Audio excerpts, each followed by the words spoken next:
Gcaitheamh gcaitheamh agus fáilte riamh gcaitheamh seániu go dtí an léit Idirlín faoi stair na Connaught Rangers le tacaíocht ó Comhairle Chontae na Gaeltachta. Welcome to our online seminar on the Connaught Rangers, Quis Separabit, the Connaught Rangers through History and Time, in conjunction with Galway County Council. And I hope that you will find this talk interesting. I am PG Maloney, the chairman of the Connaught Rangers Association, which was formed in 2002. And its aim is to remember and honour the service of those who served in the Connaught Rangers, to preserve their history and to present it to present and future generations. I myself have a strong connection with the Connaught Rangers, as I have served in the Defence Forces in the former depot of the Connaught Rangers in Doonabillisa, Rinmore Barracks, Galway, where I was also the curator of the military museum there, where there is a small exhibit connected with the Connaught Rangers in the museum. Also, I have another connection with the Rangers, as my paternal grandfather served in the 1st Battalion and was wounded during the Mesopotamian campaign in 1916. The conference today aims to reference the social history of the Connaught Rangers and telling some of their individual stories. The conference includes the following distinguished guests. Marcus de la Poer Beresford, a distant relative of Marshal William Carr Beresford, will give a talk entitled Life with the Rangers 1793 to 1815. Marcus read history in Trinity College, but later qualified as a lawyer. In later years, he returned to his first love, which was history, and his main interest is revolutionary France and the Napoleonic period, where he has paid particular attention to the involvement of Irishmen in those particular campaigns. He has written extensively with many journals published in the Irish Sword Journal. His published work includes Marshal William Carr Beresford, the ablest man yet I have seen in the army, and it's published by Irish Academic Press in 2018. Our second speaker, Dr. Paul Huddie, a graduate of UCD and Queen's University Belfast, will give a talk entitled Ireland, the Connaught Rangers and the Crimean War, 1854 to 56. His research focuses on war and society in Ireland and Britain in the 19th and early 20th century. His topics include army wives and military charities, Ireland and imperial warfare, and war memorialization. He has given particular attention to both the Crimean War and the First World War. His publications include The Crimean War and Irish Society, published by Liverpool University Press in 2015. Our third speaker, Dr. Tony King, a graduate of NUIG and Connaught Rangers Association committee member, will deliver a talk entitled When Duty Calls, the Connaught Rangers and the Second Boer War, 1899 to 1902. Tony is a former member of the Defence Forces based in Doonabillisa, Rinmore Barracks, Galway. Tony was awarded a PhD and is author of Home Rule from a Transnational Perspective, the Irish Parliamentary Party and the United Irish League of America, 1901 to 1918, published by Vernon Press in 2020. Our final speaker, Mr. Oliver Fallon, founding member of the Connaught Rangers Association and renowned local historian, will give a talk entitled The Connaught Rangers, Their Role in the Great War and the Effect of the Prolonged Conflict on Those Left at Home. Oliver has contributed to the New Ranger Journal and television programs including Who Do You Think You Are and Nationwide. He has given the annual lecture to members and has led tours to areas of interest to the Rangers. He has also done extensive research into the service records of former members of the regiment. There is a short insert between the talks given by Pádraig MacDonald, Secretary of the Connaught Rangers Association, on objects that are on display in the Connaught Rangers Museum in King House, Boyle, County Roscommon. These items date back to the origins of the Connaught Rangers and catalogue their history from 1793.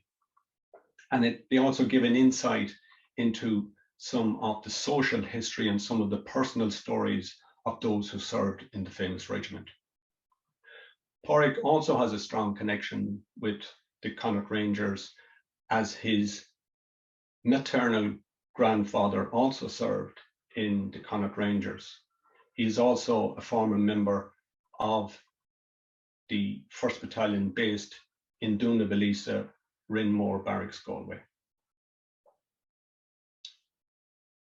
As Connaught Rangers Association Chairman, I would like to thank and acknowledge the input and support of Galway County Council, Miss Marie Mannion, Heritage Officer, Galway County Council, Gary Kelly Media, the Connaught Rangers Association Museum, King House, Boyle, County Roscommon, the Connaught Rangers Association Committee, and our distinguished guest speakers. I would also like to thank Dr. Tony King for his sterling work in putting together this conference. If you would like further information on the Connaught Rangers Association, please visit our website or follow us on our Facebook page. Gormagh.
Whenever there is anything very gallant, very desperate to be done, there is no corps in the army I would rather send than your old friends, the Connaught Rangers. This was a statement made by the Duke of Wellington to James MacGregor, who had experienced 20 years or more in the army, most of it with the Connaught Rangers.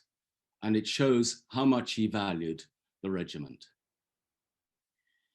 Many people in Ireland have relatives who fought in the Crimea, Boer War, World War I, where the Connaught Rangers upheld a proud tradition.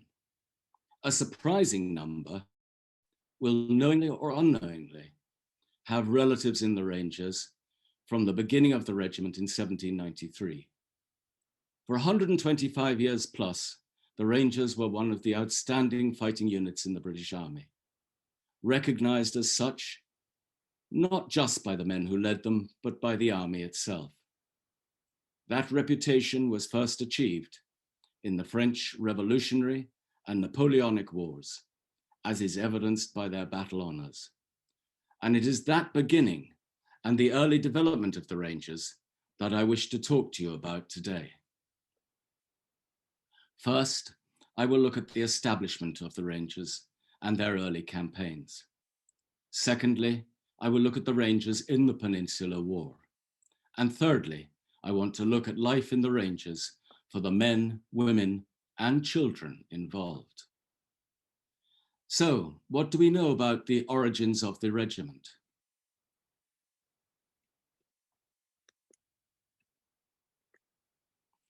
Well, here is the first commander of the regiment, John Thomas de Burgh, 13th Earl of Clanricarde. He had been the commander of the Connaught Volunteers. And here he appears in the uniform, I think, of the Connaught Rangers, as you'll see in a few minutes. The King, George III, made an order on 25th of September, 1793, enabling the raising of the regiment. And in October and November, the possibility or the availability of positions in the regiment was advertised extensively in the Connaught Journal.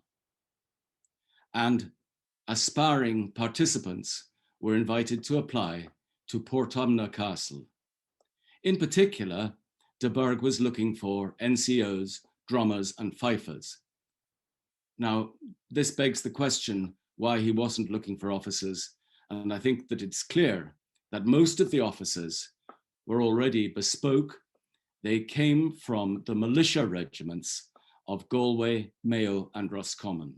So quite clearly, a large West of Ireland component.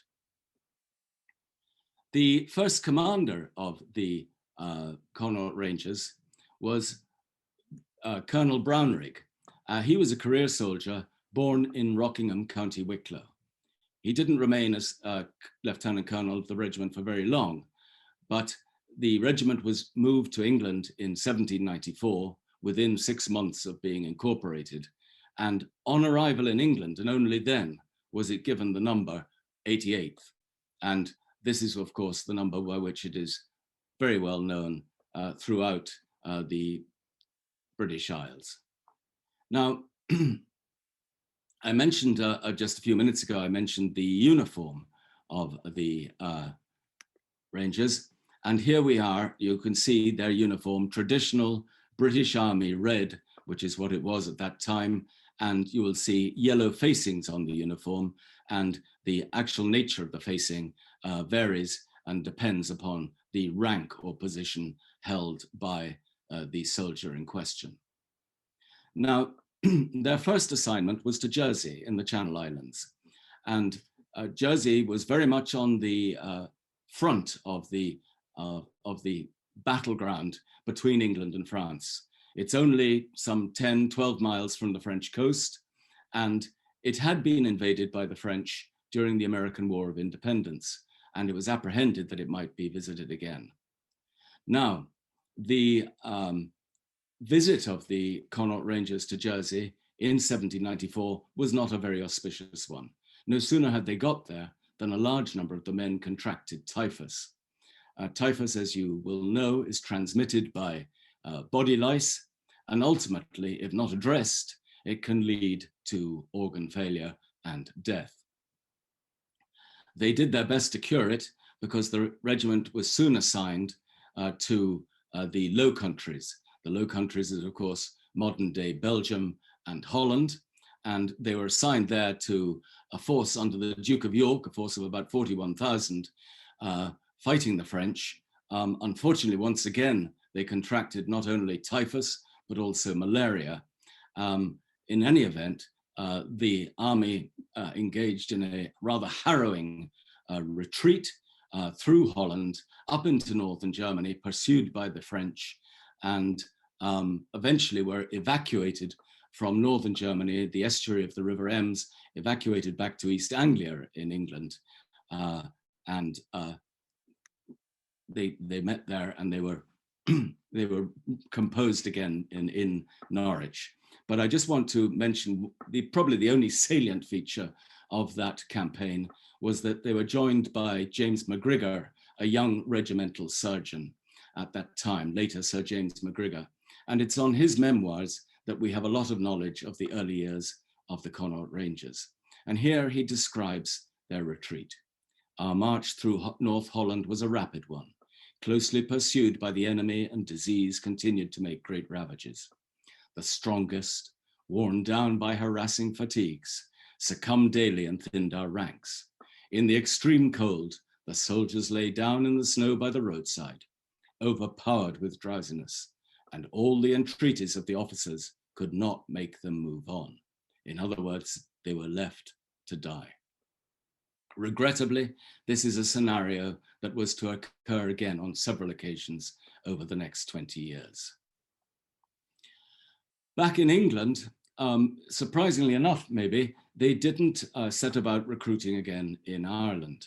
But what they did do, or what the government decided to do, was to back another, or merge another recently formed Irish regiment into the Connaught Rangers. And that regiment was the 124th, or the Waterford Regiment. And it's significant for a number of reasons.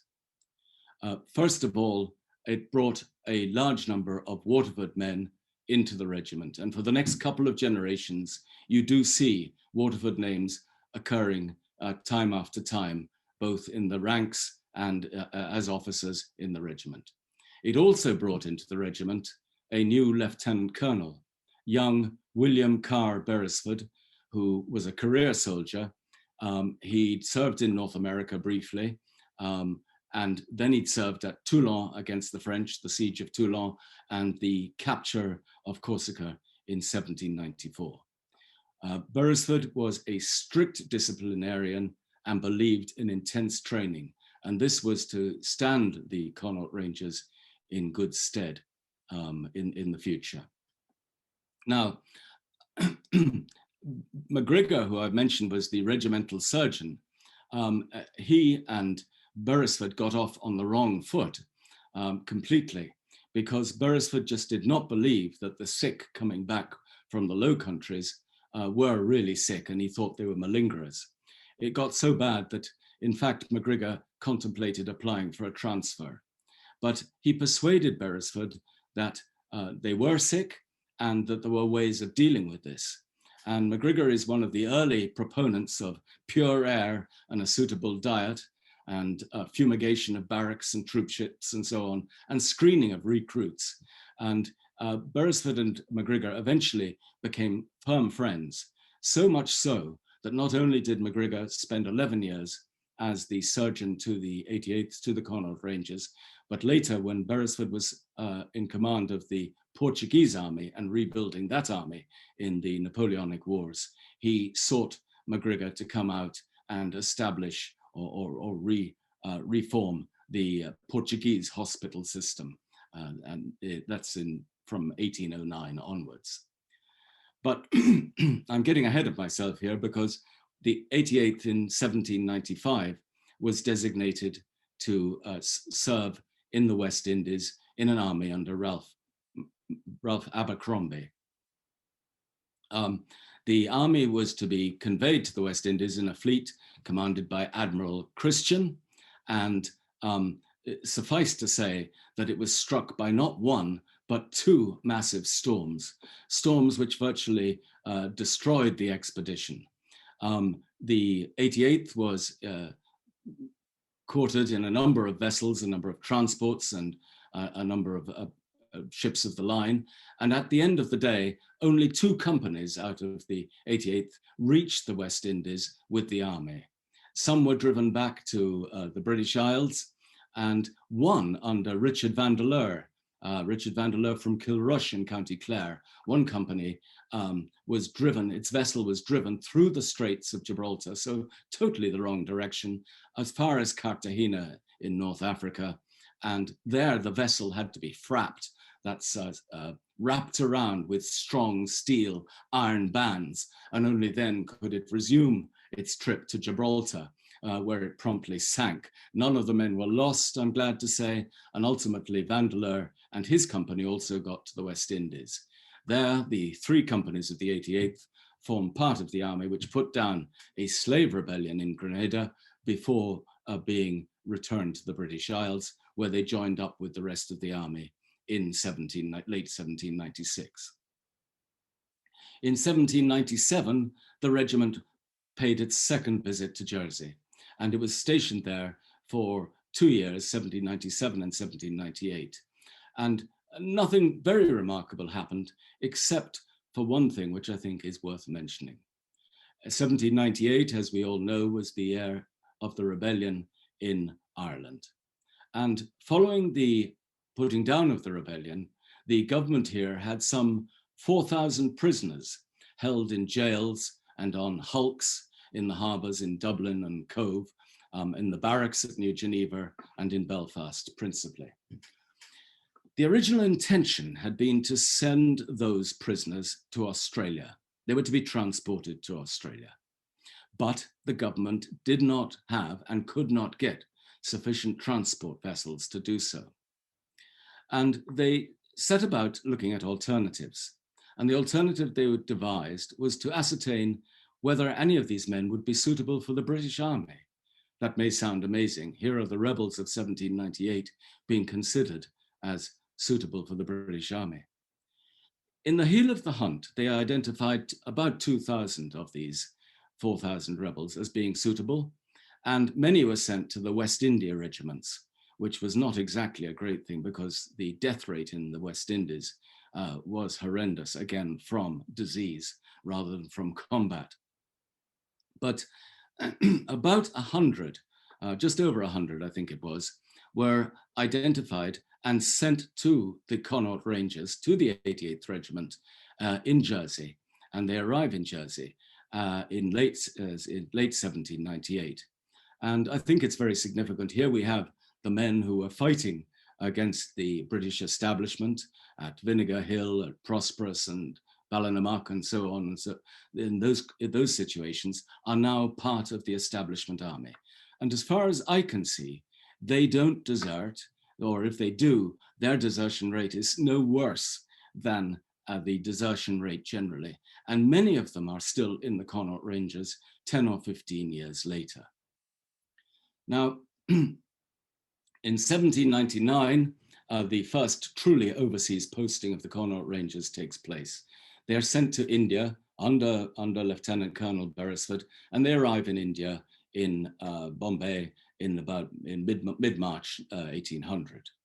Now, they are linked with the possibility of an invasion of Sri Lanka, or Ceylon as it was called then, which was a Dutch colony. And of course, Holland had been overrun by the French, so it was certainly fair game.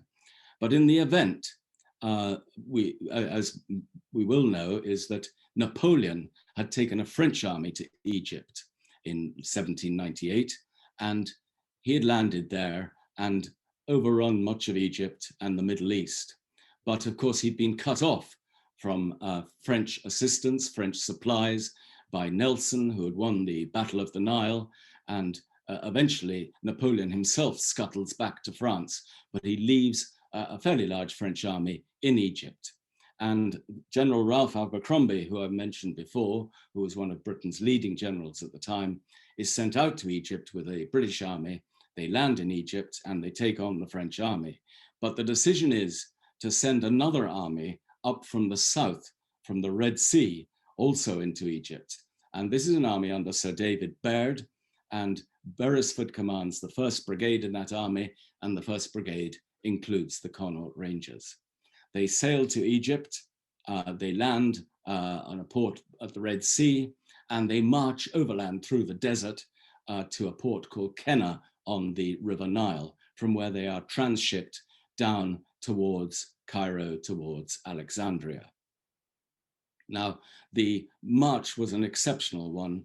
The temperature never got below 40 degrees, and it was very difficult. There were very few water holes. They had to carry a lot of water with them. Quite remarkably, only 2 men were lost on the march.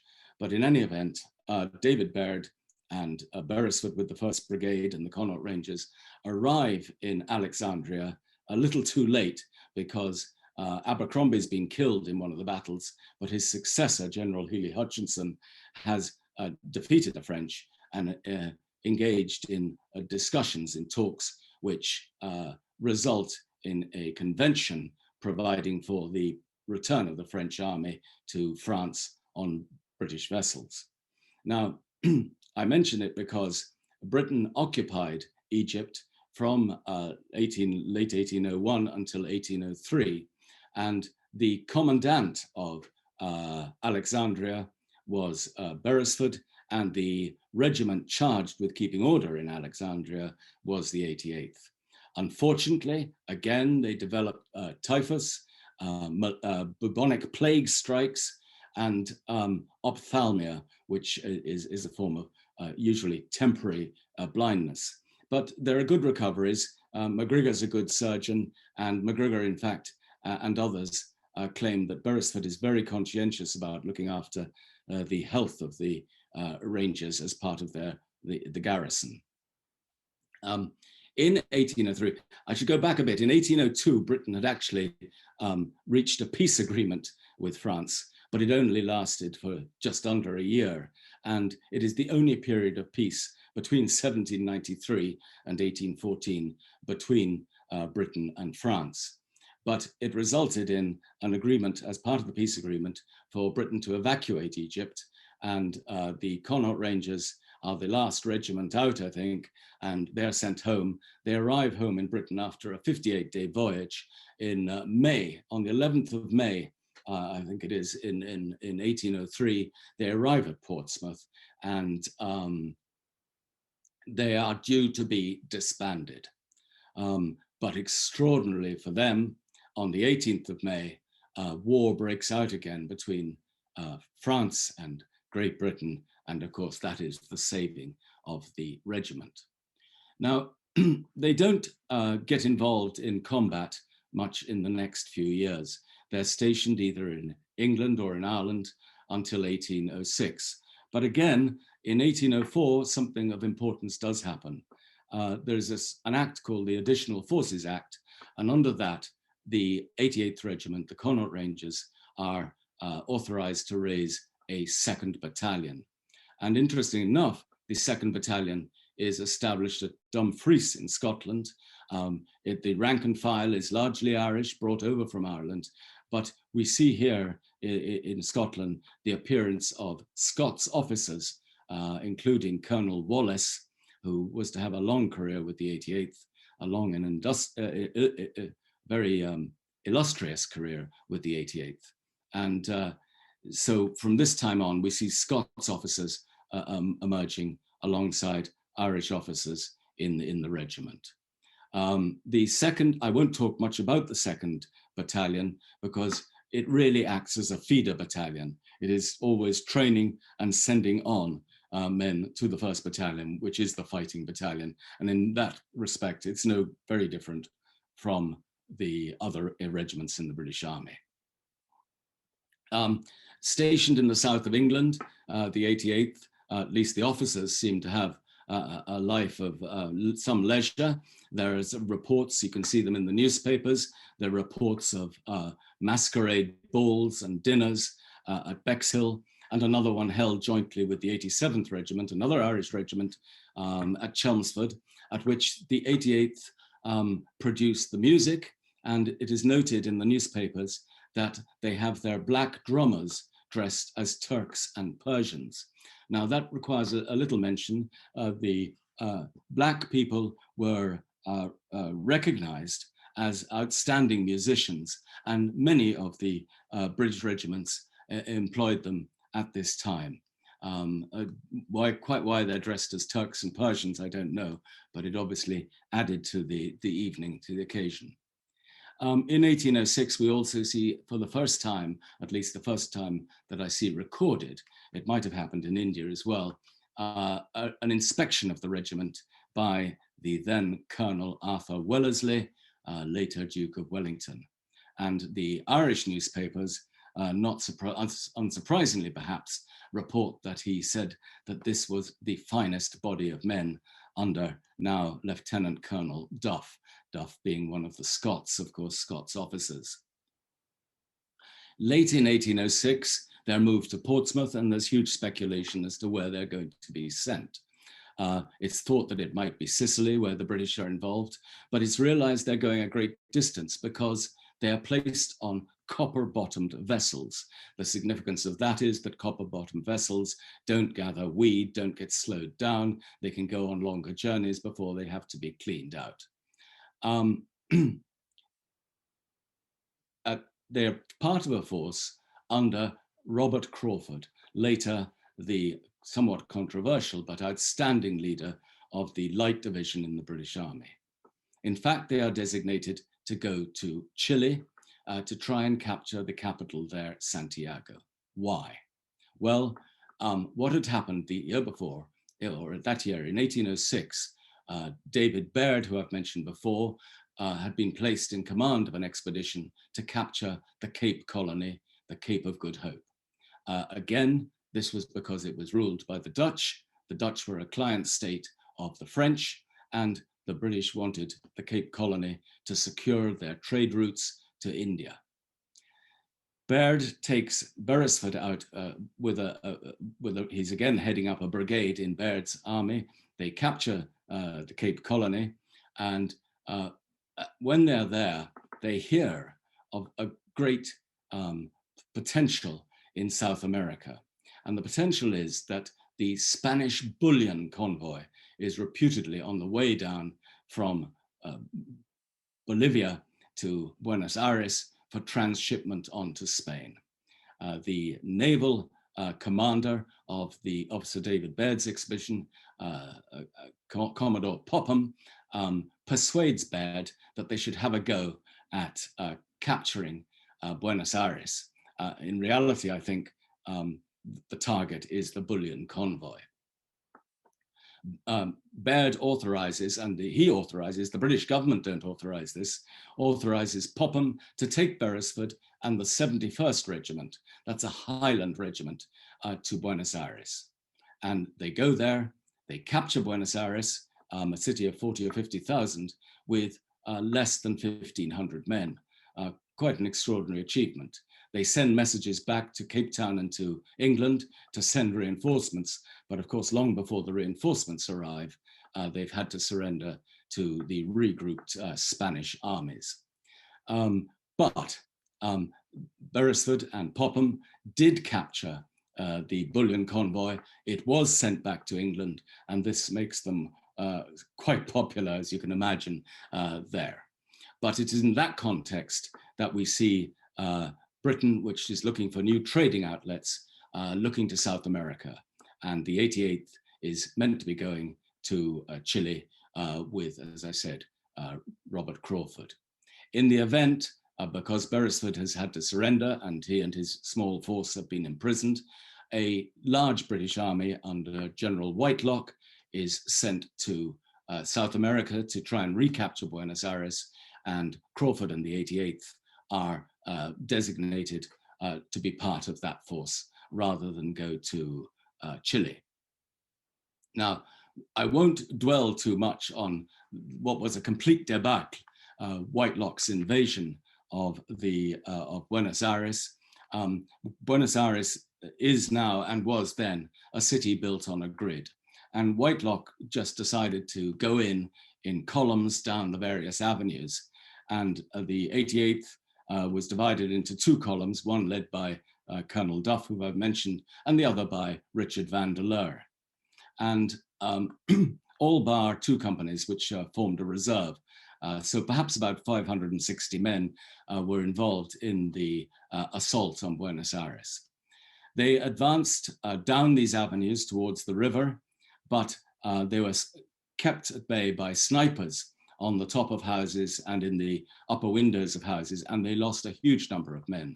Eventually, Vandeleur gets to a house with what remains of his group, and it turns out to be indefensible, and eventually he has to surrender, although it's reported that they fight to the last cartridge.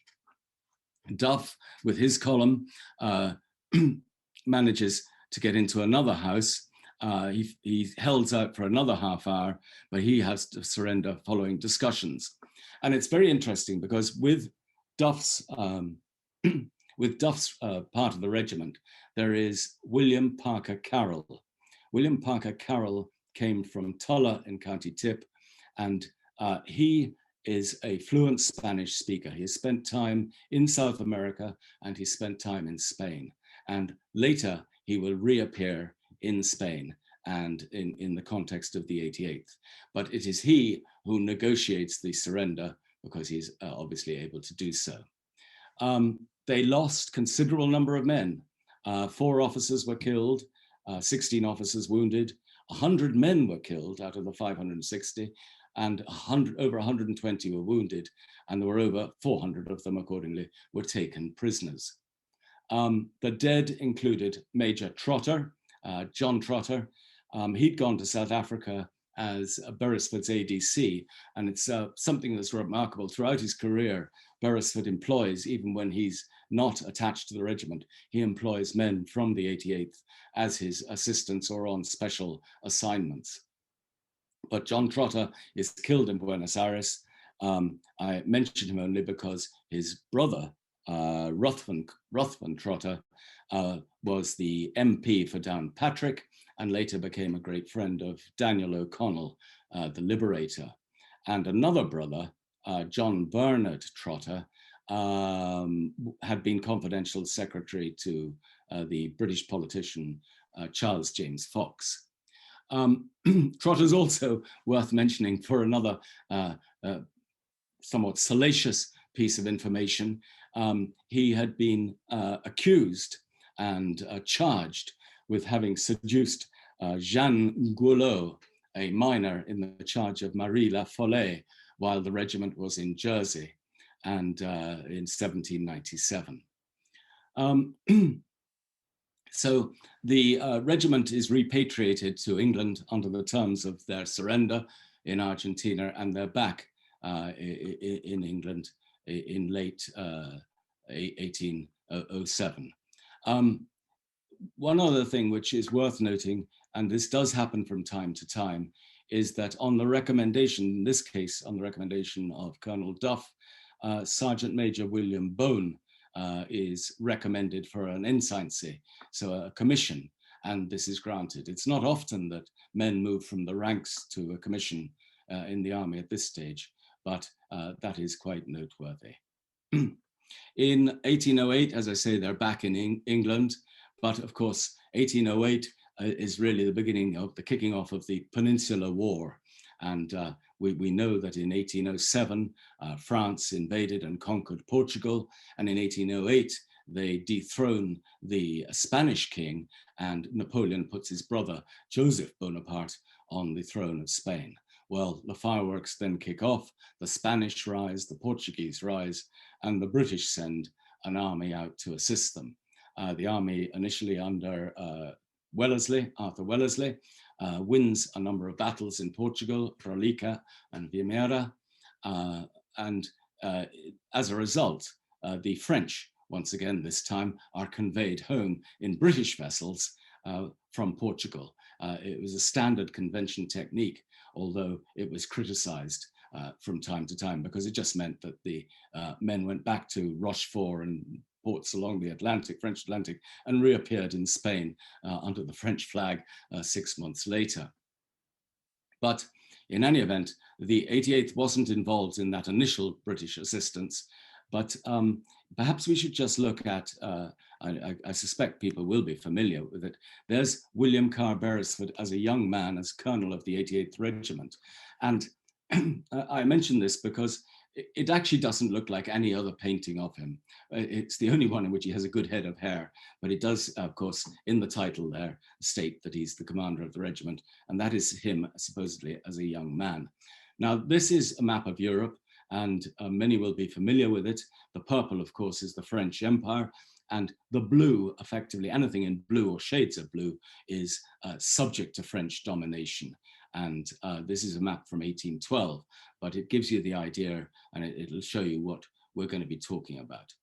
The original intention in sending the 88th out to Spain at the end of 1808 was that it would join the army under Sir John Moore, which had gone into Spain, but was now retreating before a huge French army through the mountains of Asturias and Galicia in the sleet and the snow. Another appalling retreat in which many died. And remember, there were women and children with the regiments as well, and many of those had to be abandoned. And the diaries and the reports make very unhappy reading, but they retreated to La Coruña, which you can see there, it's up in the top northwest of Spain, where a British fleet came in and rescued them, took them back to England, where the army was reformed and prepared again for its next campaign. This was Britain's really only standing army, so it couldn't be lost, or if it was lost, it was going to be with terrible consequences. So John Moore was killed in the battle at La Coruña, one of Britain's outstanding commanders, and a reforming commander who established light regiments in the British Army, and he was killed. But the 88th, instead of going out to assist him, goes out with the next British army to Portugal, which is under Arthur Wellesley, in the spring of 1809. And there are 3 French invasions of Portugal. Let's just get the chronology right. In 1807, as we've heard, the French invaded and conquered Portugal. There was a regime there under General Junot.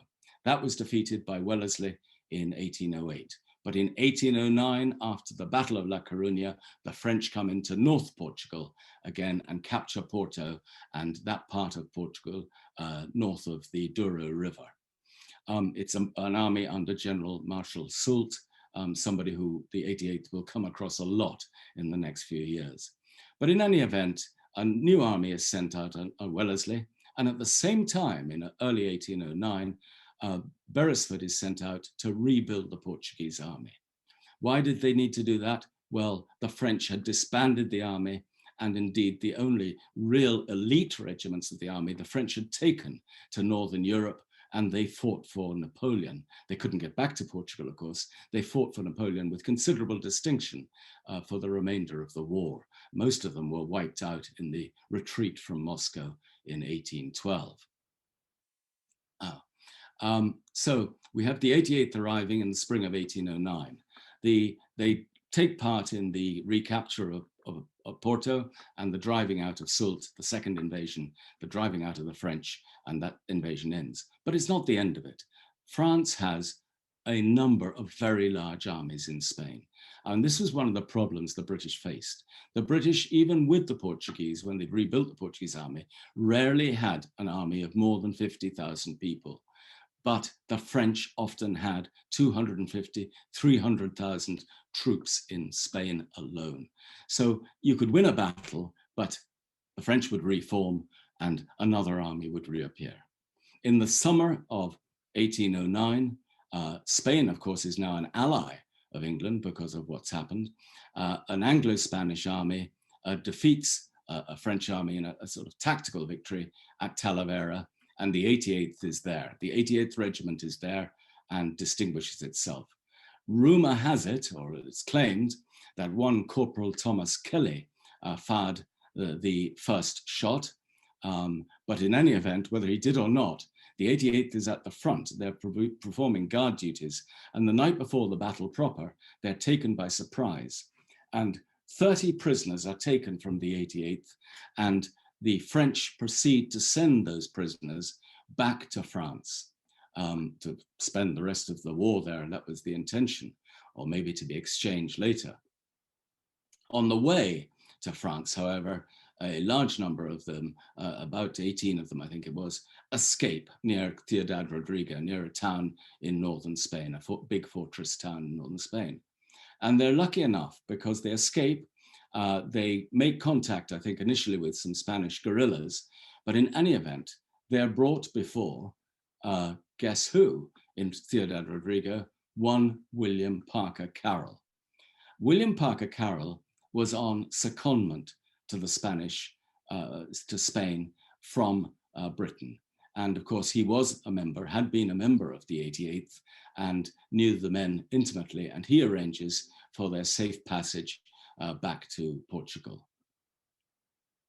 The Battle of Talavera was a British victory.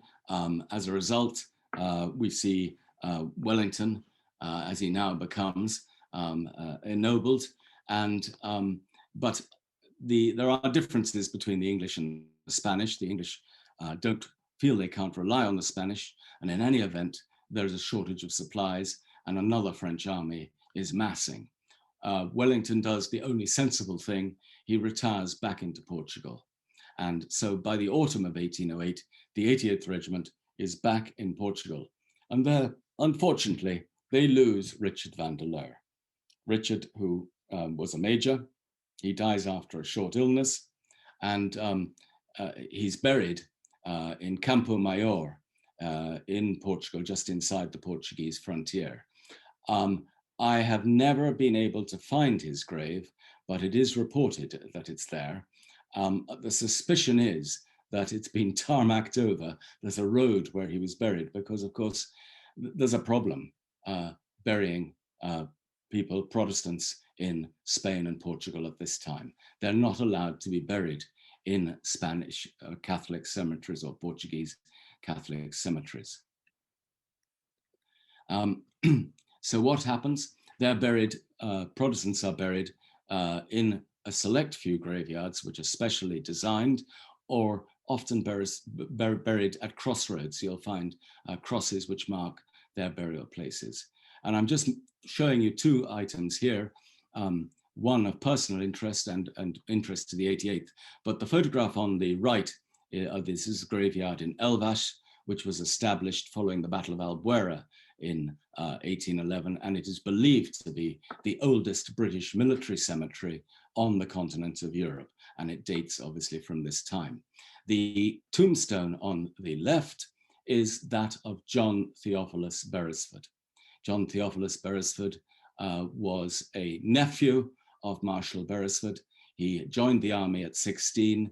He joined the Connaught Rangers, and he dies of wounds received in the assault of Ciudad Rodrigo in 1812, and he's buried in the nearby Portuguese fortress of Almeida.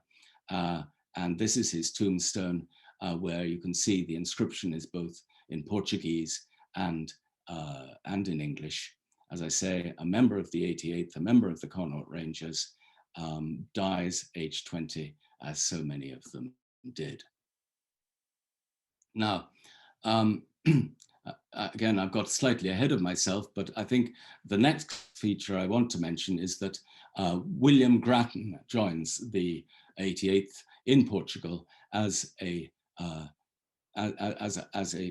ensign initially, and later as a lieutenant in 1809.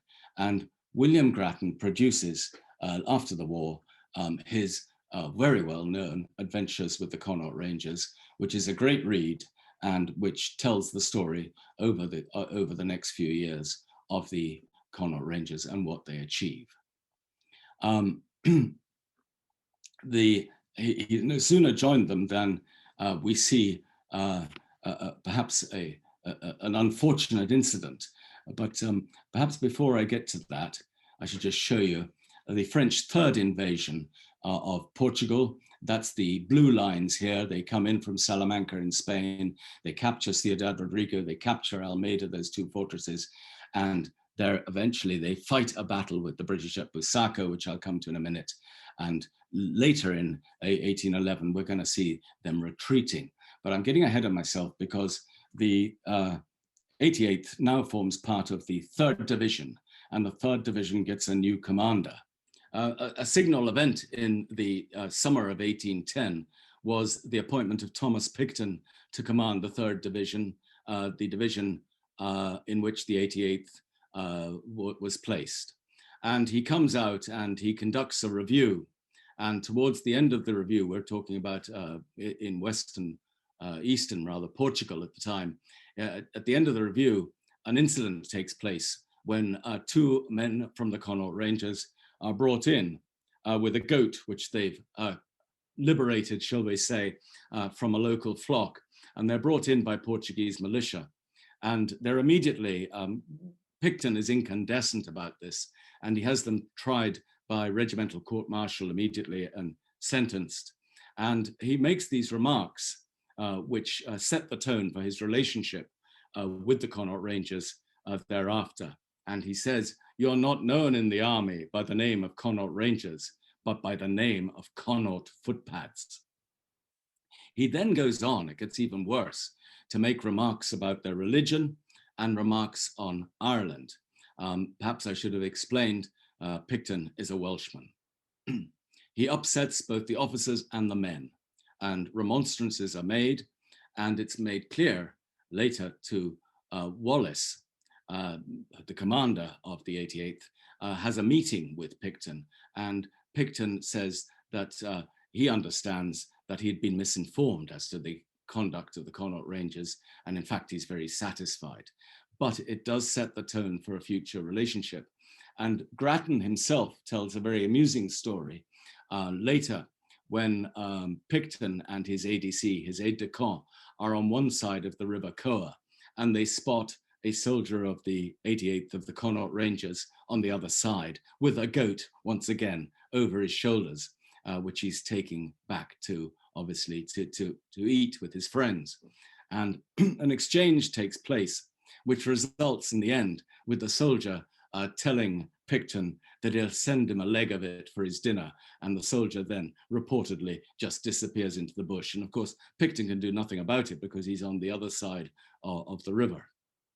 As I say, this very large French army under General Massena is invading Portugal. It's the 3rd French invasion, which takes place in the autumn of 1810. Wellington retreats to Busaco, which is on a ridge, a very steep ridge, about halfway into Portugal. And he retreats to this ridge and there gives battle to Massena's army. And the 88th, once again, is at the center of the confrontation. And it takes on Reynier's French corps and those of Huddie and Merle.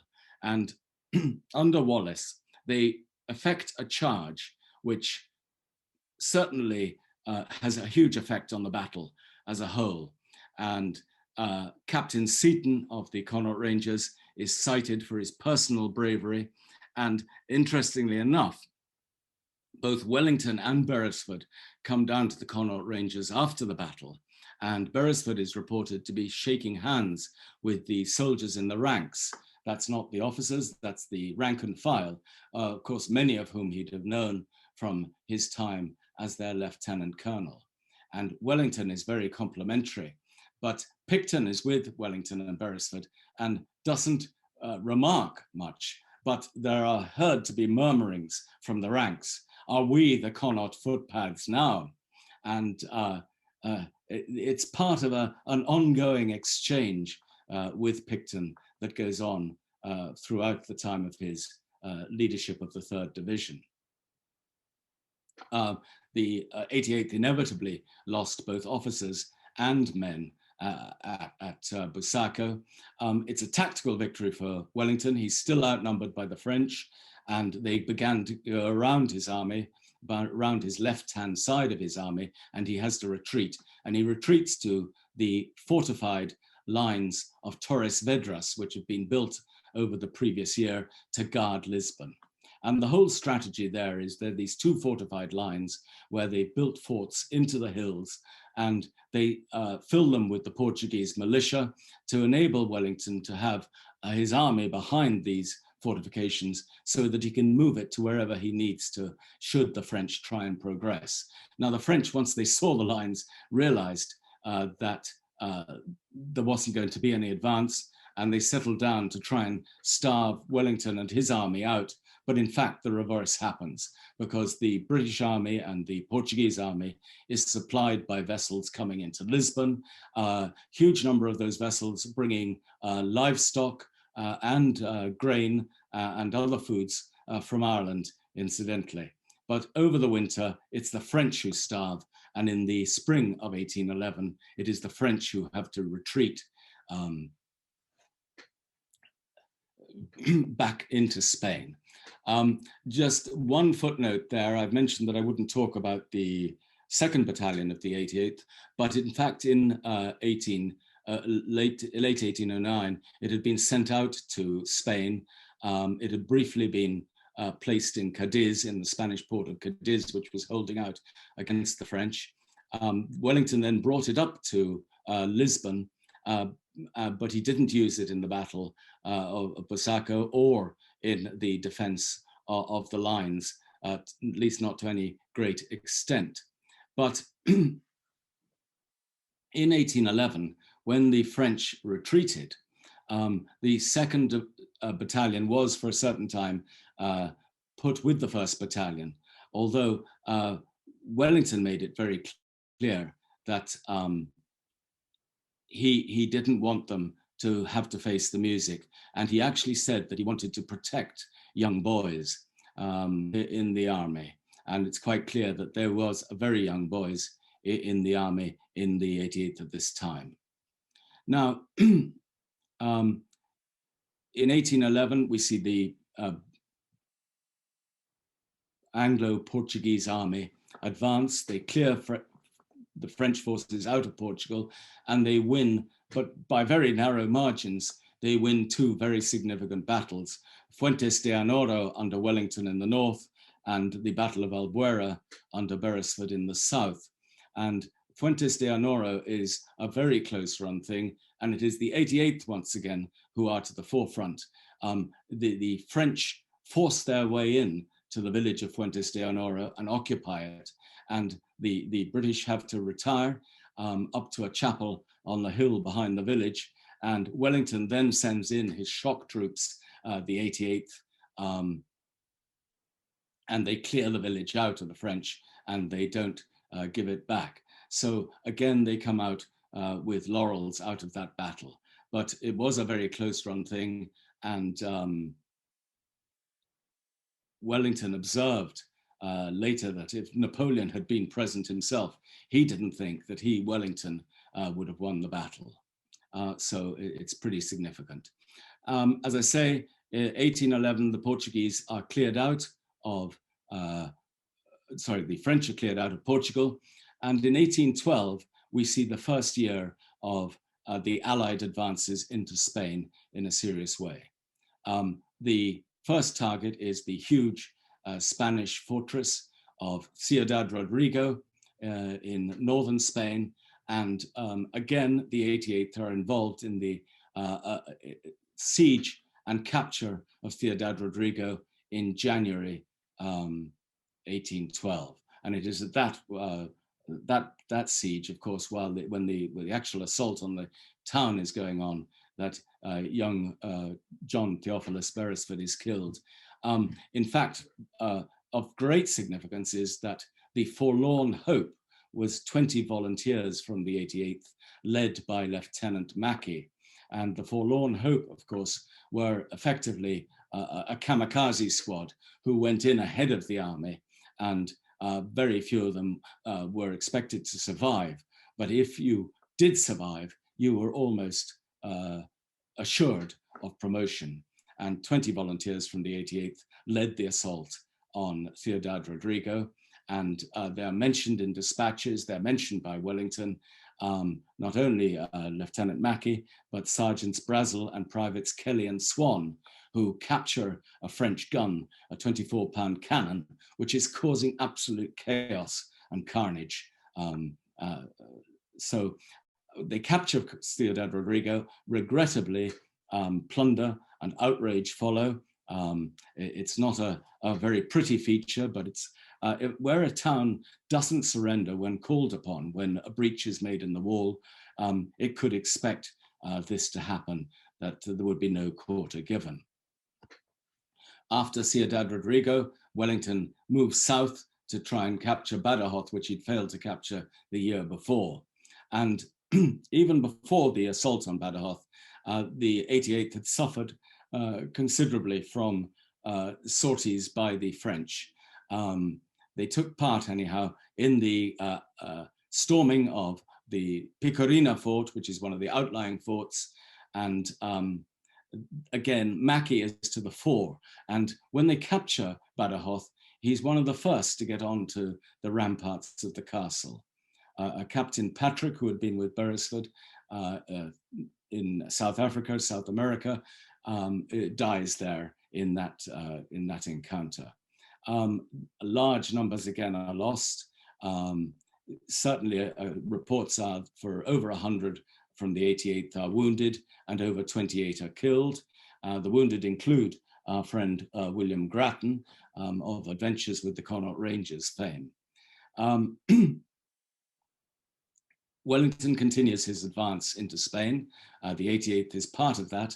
And at Salamanca, Wellington achieves what is his greatest victory to date, probably his greatest victory to date, I think, in July 1812.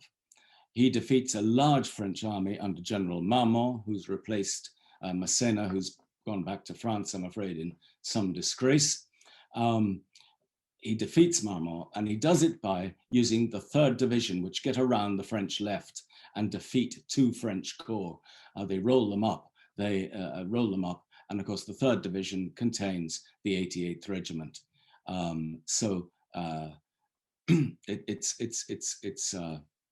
It's quite an achievement there.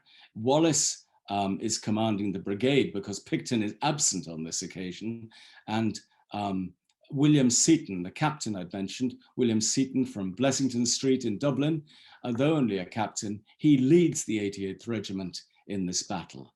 Again, a sanguinary battle, considerable losses. Captains Murphy and Hogan and Lieutenant John Smith are killed, and over 100 again wounded. The regiment was probably about 600 strong when it began the battle. But it is significant here. The 88th capture the Jingling Johnny. And what people who are not familiar with the 88th will say is the Jingling Johnny. The 88th was in turn an emblem, a standard, which the French had captured from the Moors, from a Turkish force, it's believed. And it was made up of bits of metal and bells, and you can see the Turkish crescents on it. And on the top, the French have placed their eagle, because French regiments had eagles. That was their standard, was the eagle. And in this case, it was held by the 101st French Regiment, and they lost it to the 88th, and it became part of the 88th emblem and shall we say, mess components from there on. And of course, the original of it is in the National Army Museum in London now, but there is a copy held in the Connaught Rangers Museum in Boyle in Roscommon. So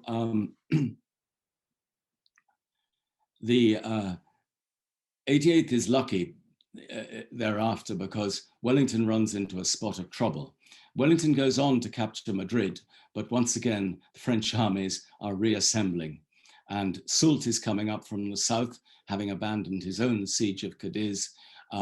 Joseph Bonaparte and his army is coming back from Valencia towards Madrid, and the army of Portugal in the north, under Clausel and Suam, is reassembling as well. So Wellington decides that he's going to try and pick them off one by one.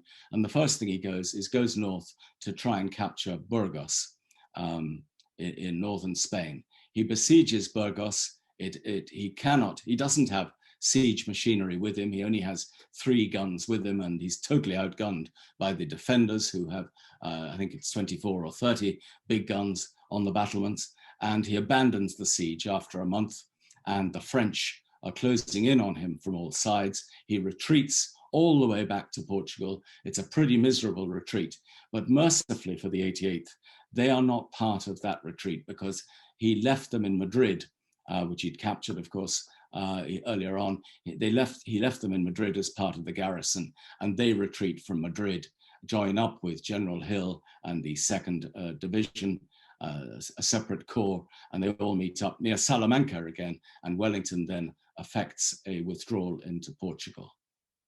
Wellington uses the winter of 1812 to restore, refurbish the army, make up drafts come in to all the regiments, including drafts from Ireland, which come into the Connaught Rangers to raise the complement again.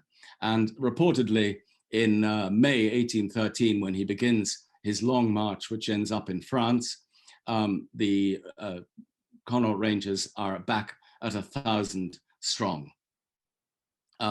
They do take some part in the Battle of Vitoria, which you'll see up there in northern Spain in June, but they're not centrally involved.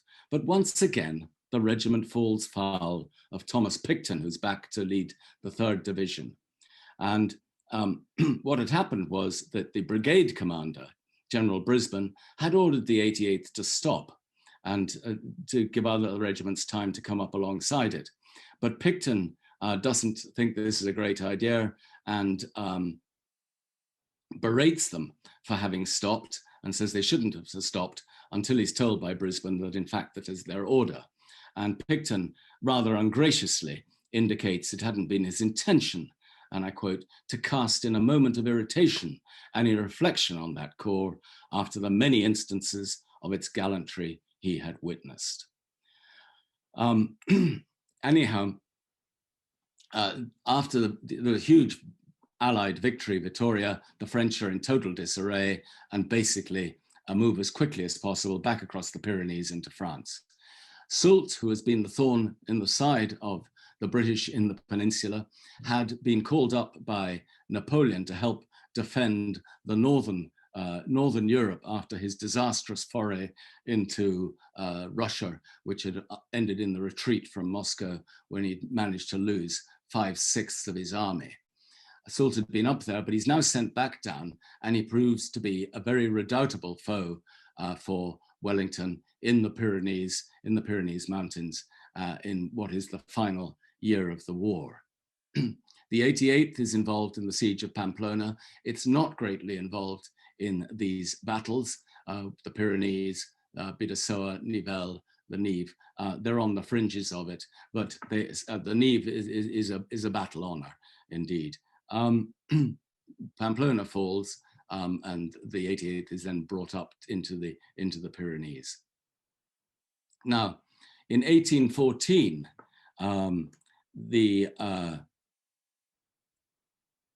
another draft from the 2nd 88th, which is now back in Ireland, another draft of 450 men, quite a considerable number, is ordered to join Wellington from Cork. I'm not sure how many of those had actually reached Wellington in time for the final battles of the war. The final battles of the war are fought at Orthez in February 1814, and then at Toulouse in April 1814. Orthez is a heavily defended French position up on a hill near the town of that name. The main assault is led by Beresford with the British 4th and 6th Divisions. It crosses a marsh and becomes somewhat bogged down. And while they make advances, it's pretty slow. And Wellington determines to try and punch a hole through the French center. And he does this again with the 3rd Division. And the Connaught Rangers are, of course, involved in that. And the battle is successfully won. And the French under Soult have to retreat. Eventually, to Toulouse in southwest France. And there on Easter Sunday, 1814, the final battle of the war is fought. Ironically, 10th of April, 1814, the Battle of Toulouse is fought, and it wasn't necessary at all. Nobody knew it, but Napoleon had abdicated 4 days before, on the 6th of April in Paris. But of course, word hadn't got down to Toulouse. A very, very bloody battle in which there were a large number of injuries was fought. Eventually, the French positions are overcome. The French retire into the town, and then they retreat further eastwards on the following day, and the British occupy Toulouse. Now, the 88th were not meant to be involved in that battle. Again, the main battle involved the 4th and 6th divisions of the British Army, with the 3rd division under Picton meant to be a containment operation. Containment up around the Canal du Midi and the River Garonne, which between them surround Toulouse. And Picton, unfortunately, gets impatient. And after a couple of hours, he orders an attack. He's not meant to do so. The 88th form part of that attack and unfortunately suffer a considerable number of wounded. 8 men killed, 8 officers are killed, and 53 rank and file are killed, and over 100 wounded again. So that is the end of the war, 1814. England is still at war with America in the war of what's called the War of 1812. And as soon as they can, the British government sends out reinforcements to America. The 88th forms part of those reinforcements. They're sent from Bordeaux at the beginning of June to Quebec. They don't feature in any significant encounters with the Americans. Peace, of course, breaks out between America and the United States and England at the end of 1814, and they return to the British Isles. This is the 1st Battalion, the return to the British Isles in 1815. Now, as we all know, at the end of February 1815, Napoleon, who's been placed in exile on Elba, escapes, goes back to France, and raises the French again in support of the empire, rather than the Bourbon dynasty, if I can put it that way. The 100 days, as it's called, of Napoleon results in the Battle of Waterloo and his defeat there and eventual exile to St. Helena, where he dies in 1821, 200 years ago. The 88th, of course, don't get back from America in time to be part of the army at Waterloo, but they do arrive and form part of the Army of Occupation of France. The Allies determined to occupy northern France and did so for 3 years after 1815, as much to bolster the returning Bourbons as to do anything else, although there was a financial penalty to be paid by France as well. The 2nd Battalion, which I told you had been back in Ireland,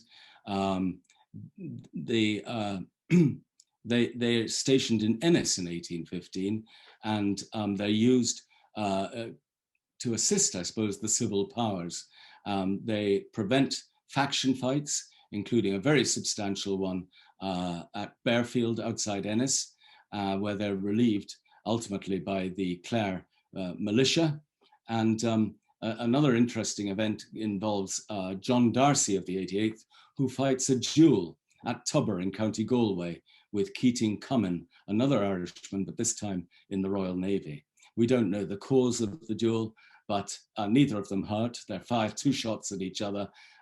John Darcy had been in the Clare militia before joining the 88th, and he'd served with the 88th almost all the way through Talavera, Busaca, Fuentes de Honoro, Ciudad Rodrigo, Badajoz, Salamanca, Vitoria, Nivel, Ortez. He had the medal and all the clasps. Later, he emerges as the governor of the jail in Ennis in County Clare.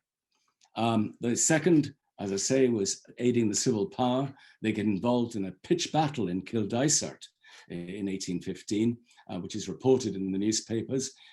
Sieges take place of Pochine stills at Kilfidan, and the pitch battle results where 700 men take on a platoon of the 88th, who fire around and then quite wisely retreat. So later, in 1816, the 2nd Battalion is reduced, ceases to exist, and the 1st Battalion goes on in history to achieve great things. But I just really want to turn very briefly to some of the individuals in the regiment. There's William Poer Beresford. We've heard a bit about him in all his glory. Here he is in the uniform of a Portuguese marshal, but with both British and Portuguese medals on it. The other people outstanding are Duff and Wallace, Taylor, who came from Galway, a colonel again in the regiment, and William Parker Carroll. And here we have William Parker Carroll, again looking rather austere, but he played an important part as a liaison between Britain and Spain during the Peninsular War. And interestingly enough, 2 of his brothers joined a Spanish regiment, the Regiment of Hibernia, which obviously took a part in that war as well. So he was much lauded. He was given the freedom of the city of Dublin. He was knighted, made Sir William Parker Carroll in 1816. He died in 1842. And there is a very good book written by Alicia Gaspra about him in Spanish. I just want to talk about life in the army a bit. It wasn't all happy in the Connaught Rangers, like any regiment, and you do hear about recruits committing suicide. You hear about principally privates being arrested for robbery. Usually when the regiment is not engaged in a march or a battle, when it's in a peacetime situation. In England, there's quite a few references to arrests for robbery. There's an execution at the Tyburn of Owen Prendergast. I think that should be Prendergast, and it's just misreported. And the 88th has a reputation for enjoying itself. It's very rowdy, and it was some of it. It was at a place called Biggleswade in Bedfordshire, and the inhabitants, they get a total scare. The noise is such, they think the French have invaded, but it turns out to be an engagement of 30 or 40 of the Connaught Rangers who were stationed locally and decided to have a go at each other. People do go AWOL. There are, Grattan does suggest, in fact, that when they go into northern Portugal, when they first arrive in 1809, some of the Rangers drop out and stay in northern Portugal. I've seen no other reports to support that. But what is interesting, and what is very interesting, is that many of the men in the Rangers only spoke Irish, and the only English words they understood were, of course, the words of command. And that is why this poster, which has only come to light relatively recently, a recruiting poster, As Gaeilge, is really very important. It shows that the British government, the government based in Dublin, was very aware of the need to communicate in Irish with the people of Connaught. And General Mackinnon, who for a time commanded the brigade of which the 88th was part of, was unable to have a conversation. He wanted to have a conversation with Private Darby Rooney, who was an Irish speaker, about why Rooney's knapsack was empty instead of containing all the necessaries on a march. And but even the sergeant who Mackinnon called upon, the sergeant didn't speak good English. And eventually, Mackinnon just gets frustrated and walks away. Like all the Irish regiments, they celebrated St. Patrick's Day, much eating, drinking, and music.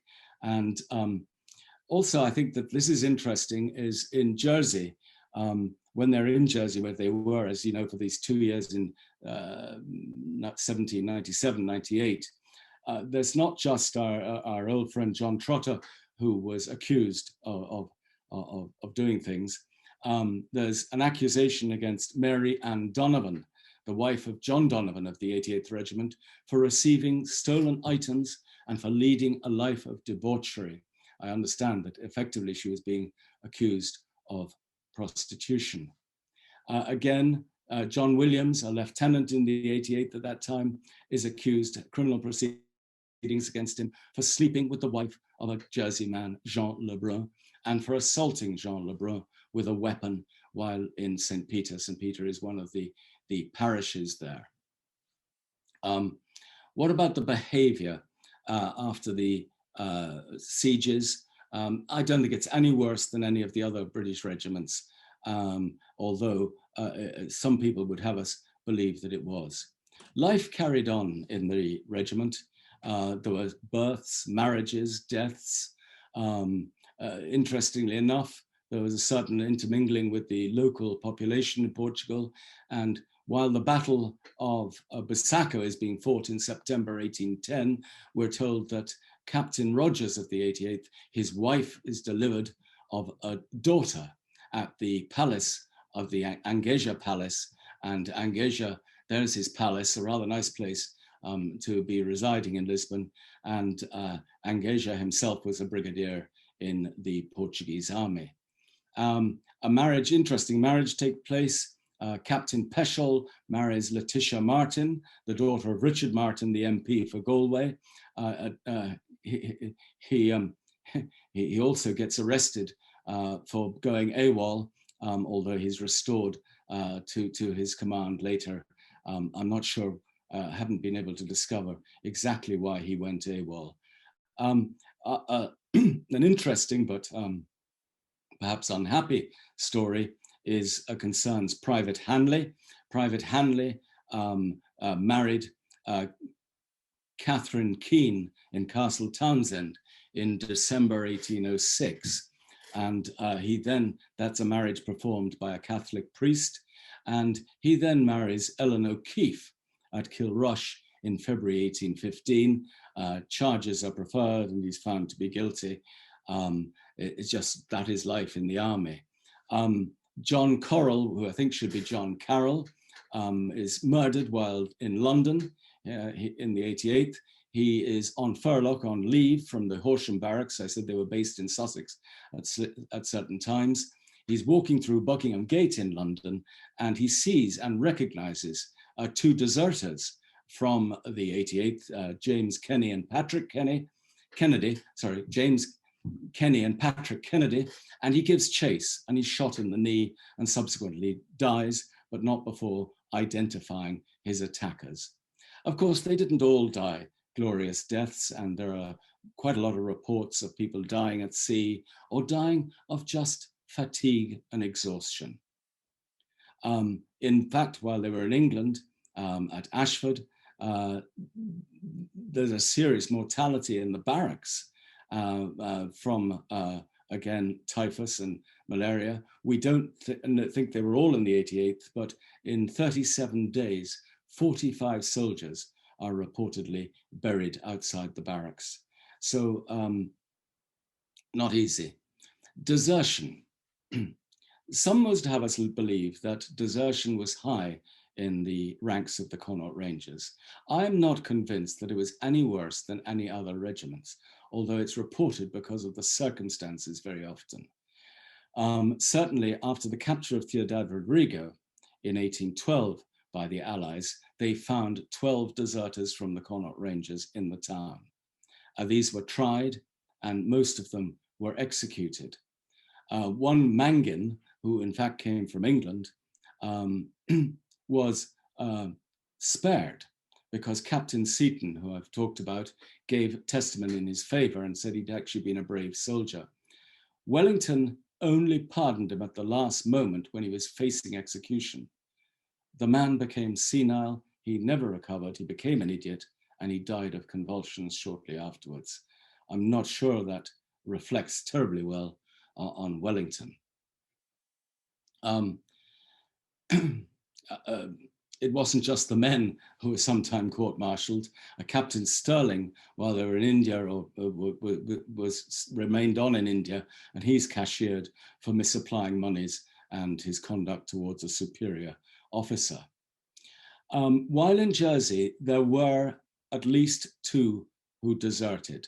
And again, I haven't yet ascertained whether they were part of the 100-man draft from the former rebels, or whether they were just regular, if I can put it like that, regular soldiers in the 88th. They are Michael Austin and John McDermott. And if anybody has any information about them, I'd of course be delighted to get it. But they are tried in Jersey in 1798. And so is a Jersey a late native called Philip Le Gresley. He is fined for hiding and assisting deserters. Now,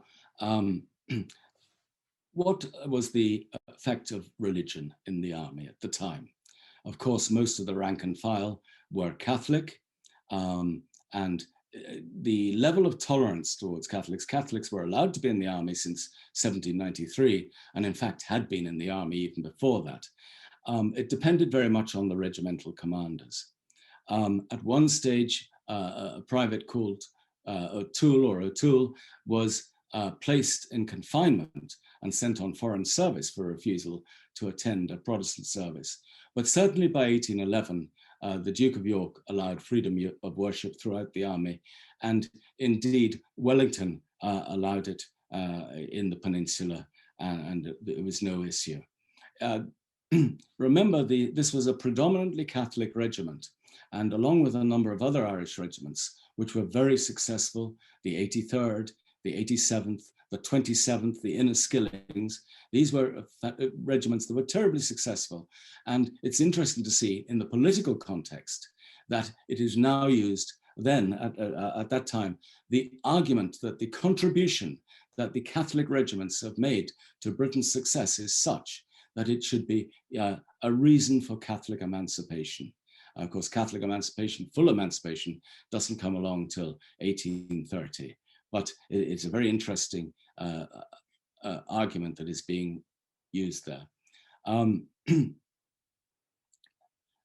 think that in summary, Major General Brisbane, who had commanded the brigade in Europe and America, paid a tribute, which I think is worth quoting from. He said he would always be happy to have under his command a regiment that was surpassed by none, either for gallantry in the field or orderly conduct in quarters during the 7 years they had been with him. So that is from an Englishman, and it's a very gracious compliment. We've seen what Wellington said: whenever there's anything very gallant, very desperate to be done, there is no corps in the army I would rather send than your old friends, the Connaught Rangers. And there we have their battle honors, of course, Egypt, which I've mentioned already, Talavera, Busaca, Fuentes de Honoro, Ciudad Rodrigo, Badajoz, Salamanca, Vitoria, Nivelle, Ortiz, Toulouse, and the General Peninsula Medal. So I think that's about it. Funnily enough, the Beresfords continued to have a connection with the regiment, and in 1916, John Beresford was in the Connaught Rangers, was killed in France, and he had been born in Castlebar. First of all, if anybody has any information regarding the 88th and the men in the 88th during that period, I'd be extremely grateful to hear from them. Secondly, if I can help anybody find out more themselves about the 88th and the performance of the 88th, I would be happy to do so. And my details are there, my email address is there.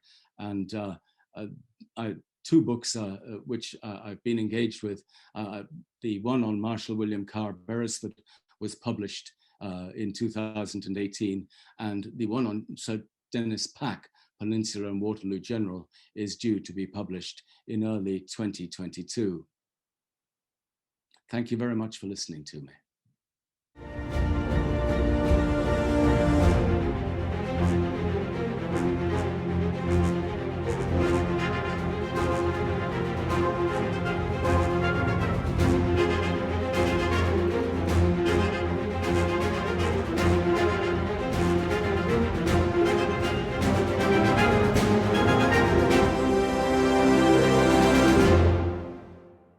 Welcome to the next lecture in your Connaught Rangers conference. I'm Dr. Paul Huddie of the Irish Association of Professional Historians, and today I'll be talking about Ireland, the Rangers, and the Crimean War, which took place between 1854 and 1856. Now, this lecture will not be your standard military history, your bombs and bullets. There will be a slight overview of the campaign from the Connaught Rangers perspective, but by and large, this will be looking at more the social and cultural aspects of the war relative or relating to the regiment. So I do hope you enjoy it. So as I say, this talk will look at Ireland and the war, specific stories related to the regiment and the experiences of Irish soldiers during the war, and one Connaught Ranger or two in particular. Just for those who aren't overly familiar with the Crimean War, it took place from the Turkish perspective from 1853 when they went to war with Russia, but from the Irish and British and French perspectives from 1854 when France and Britain entered the war in March of that year. So you can see by the maps here, you can see kind of how far away it is. It's about 3,000 miles. You have to go all the way around through the Mediterranean to the Crimean Peninsula. A peninsula I think many of us are familiar with, again, unfortunately, since 2014. But there on the map on the right, you'll see some names that are very familiar relative to the war, such as Sebastopol, which is the city around which the siege took place, and some other areas like the Alma River, just to the north there, Inkerman, which is a range of hills to the east, and then Balaclava, just south of the city where the famous charge took place. So those are some key names and names that I will refer to throughout this lecture. The couple of key points and things that we will be talking about here, or the themes and talking points of this lecture, will be just a quick overview of the Rangers at war, from whence they left and what they did in the Crimea and when they came back. A little bit more detail on their embarkation, just a few interesting notes reported in the papers relative to their embarkation at Liverpool in 1854. A little bit on the recruitment, soldiers' experiences, wartime ballads, as I said, the return of Colonel Shirley, the commander of the regiment, to Ireland. He was a Monaghan man. He returned, like many senior officers did during the war, to visit. They got their furloughs, their leave, unlike the enlisted men. But I'll give you just a bit of an overview of how he was received at Monaghan. A little reference to the invalided soldiers who came back during the war and their experiences when they got to Dublin. And then I will finish by talking about the memorials to the war, of which there are a few, both here in Ireland and over in England. So relative to the embarkation, at the start of the war, or just before it, the regiment was based in England, and it was dispatched to a couple of towns in the north of England. And specifically, it was at the towns of Bury, Burnley, and Ashton-under-Lyne. In mid-March, the regiment received orders to move to Forward Barracks at Preston, where it was to form its service companies and its depot, so the companies that would go out and do the fighting, and then the depots where the recruits would be drawn in, trained, and sent out from there.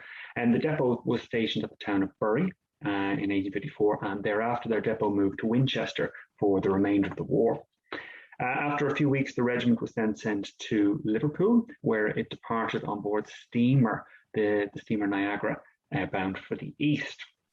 Now, having left there on the 4th of April, they reached Malta on the 14th, Constantinople, or modern-day Istanbul, on the 19th, and the hospital of the village or town of Scutari on the other side of the Bosphorus River on the 29th. And Scutari is a name some might be familiar with, which is Florence Nightingale's first major hospital before she moved up to the Crimea in 1855. Now, there the regiment stayed for just one night before they moved on further again up the Black Sea to a place called Varna in modern-day Bulgaria. And Bulgaria then as well, of course. And they stayed there until the 30th of August, at which point they were onboarded transports again and set sail. Now, they didn't know where they were going initially, and there was a lot of rumours on board ship, but eventually they were told that they were going to invade the Crimea. And they landed in the Crimea on the morning of the 14th of September, and having been formed into the Light Brigade with several other regiments of infantry, the Connaught Rangers were first ashore at a place called the Old Fort. Now, from there, they marched south and they met the Russians at the Alma River on the 20th. And there, the Battle of the Alma took place, where the Allies, the French, the British, and the Turkish, beat the Russians and then proceeded on their march down to Sebastopol. The Rangers took a lead role in this, being part of the Light Division. They were in the advanced guard and moving across the river. Colonel Shirley had a near miss with a Russian bullet on that occasion, pierced to his holster and lodged in his prayer book. So he was very lucky on that day. It was at that point that the Rangers are said to have captured some Russian guns, and I'll talk about those later on. When I say guns, I mean cannon. Later, let's see now, they took their role in the siege lines. So the British and the French and Turkish besieged the city of Sebastopol, in which the Russian garrison was based, and they took part in the Battle of Balaclava on the 25th of October. Now, we only usually think of the Battle of Balaclava as the charge of the Light Brigade and the thin red line of the Highland Brigade. But according to Captain Nathaniel Stevens, and he was an officer in the regiment and wrote a full history of the Connaught Rangers campaign, that would encourage people to go and purchase that if they want to really get understand what the regiment itself was doing, the soldiers were doing. And it's very, very detailed, blow by blow, from all 3 years of the war. Well, he notes that on the day of the Battle of Balaclava, some of the men belonging to the regiment had been put with an invalid depot. So soldiers from the Light Brigade who were invalided out and were on sick watch or whatever, they were near where the Highland Brigade were, and they actually formed in this famous thin red line to repel the Russian cavalry charge. So one would not usually think that the Rangers were there, but some of them were. Like much of the British Army, the Rangers were also involved in the famous Battle of Inkerman on the 5th of November, before they endured the harsh, very harsh and notorious Russian winter of 1854 to 55, and the famous administrative and supply issues that took place. A lot of suffering by the men of the regiment in those late months. Having come out of the other side, they made it through into the summer months and endured many skirmishes, bombardments and sorties out from Sebastopol by the Russians. The Rangers also took part in the successful attack on the quarries on the 7th of June 1855. That was literally an old rock quarry beside Sebastopol, strategically important for the besieging of the city and later attacks on it. And then they also took part in the second and final attack on the Great Redan, which was a bastion, a small fort in the fortifications of the city on the 7th of September. Now, following that attack, which unfortunately was unsuccessful, but the French made their gains, the city was actually evacuated, or at least the one side of it was, by the Russians, which allowed the Allies to then enter the city, and that they evacuated on the night of the 9th and 10th of September. There, the unit did remain in Crimea for the further 10 months, and they didn't get evacuated back to England until the 9th of June 1856. Now, the ship reached Malta on the 20th of that month, and after a short stop, they reached Portsmouth on the 21st of June. The unit then proceeded via train to Aldershot, and there on the 30th of July, they partook full strength. So they got all the recruits back up into huge numbers in a Queen's review. So they were reviewed by Queen Victoria, and some of the invalids and medal men were reviewed the following day. Now, in terms of the casualties, Stevens reports in very detailed lists that the total loss of the regiment was 340 men killed and 10 officers killed during the campaign, with a further 443 men and 19 officers wounded between 1854 and 56. Now, those numbers slightly differ from the Regimental Memorial found in Galway, which I'll discuss later, but these discrepancies do occur when you research wars of this period. Just a couple of notes I have here relative to the embarkation, which are interesting and of note and reported in the press at the time. At Preston, just before the regiment did leave, Colonel Shirley reviewed the regiment and gave a bit of a speech. Now, he was reported to have said he never felt prouder in his life because not a man was missing from embarkation. Usually when regiments went overseas on imperial service to different colonies and things, fellows would do a bunk. But this time there was a lot of interest and a lot of eagerness to get out and into battle. And we'll discuss that a little bit later about other soldiers. But this, you have to remember, is the first European war since 1815 when Napoleon was subdued. So we have generations of young men raised on the war stories of their fathers and grandfathers, and they too want to see a bit of action. So they're all there and they're ready to go. Now, he said he hoped that the regiment would, through its own exploits, add 3 or 4 more jaw-breaking names to the engagements placed on its colours. So all these old regiments had big flags that they would carry into battle, and they would have on them the names of battle sites, places where they had done battle and had victories. So he hoped that a few more Russian names might be added in, or Turkish, depending where they ended up. He said that he felt confident that the Rangers of the present day, then 1854, would prove equal to the Rangers of the Peninsular War. So, of course, there's the throwback. No one had had a big battle since back in the Peninsular and European wars, like Waterloo. So they all wanted to emulate those their predecessors, and you see that with all the regiments and even the Navy and things like that. So having left Preston by train, they went down to Liverpool, and it was there that they were reportedly met by the most enthusiastic crowd as they passed through. Dense crowds cheered them vociferously, and the windows and balconies were filled with the ladies waving their handkerchiefs. And we have those reports are from all over Britain and Ireland at the time, whether it's the 50th Regiment of Foot leaving Dublin just a few weeks prior to that, or any other regiment leaving, the Guards, for example, leaving London. Big crowds, lots of enthusiasm, all the ladies and the priests and all that coming out to see them. At Liverpool, they also had a report of an old woman stepping out of the crowd onto the road and kneeling before the regimental colours and blessing them. Something, I suppose, many of the soldiers would have seen as a good omen. But there you go. I don't know why she thought she could bless them, but there you go. Just an image there of the kind of scene one would have seen when these regiments were departing. That's actually taken from modern day Dún Laoghaire, or Kingstown, as was known as the 50th Foot, which had been in the Royal Barracks, departing on board ship in late February, early March of 1854. The recruiting of the regiment, so the regiment went out full strength, but of course it still needed more men as the war went on, because men were getting killed, men were getting wounded, men were getting relieved at home. So in terms of the war, similar to the First World War, there was a rush of colours in 1854, and that was followed by more rush of colours in 1855 when the militia were embodied in Ireland. And it was the militia that was going to be the primary recruitment tool for the duration of the war. You would join the militia, part-time soldiers, training here and there with a month's training in the summer, and then you kind of get a taste for it, and you might want to go into the regulars and actually see a bit of action.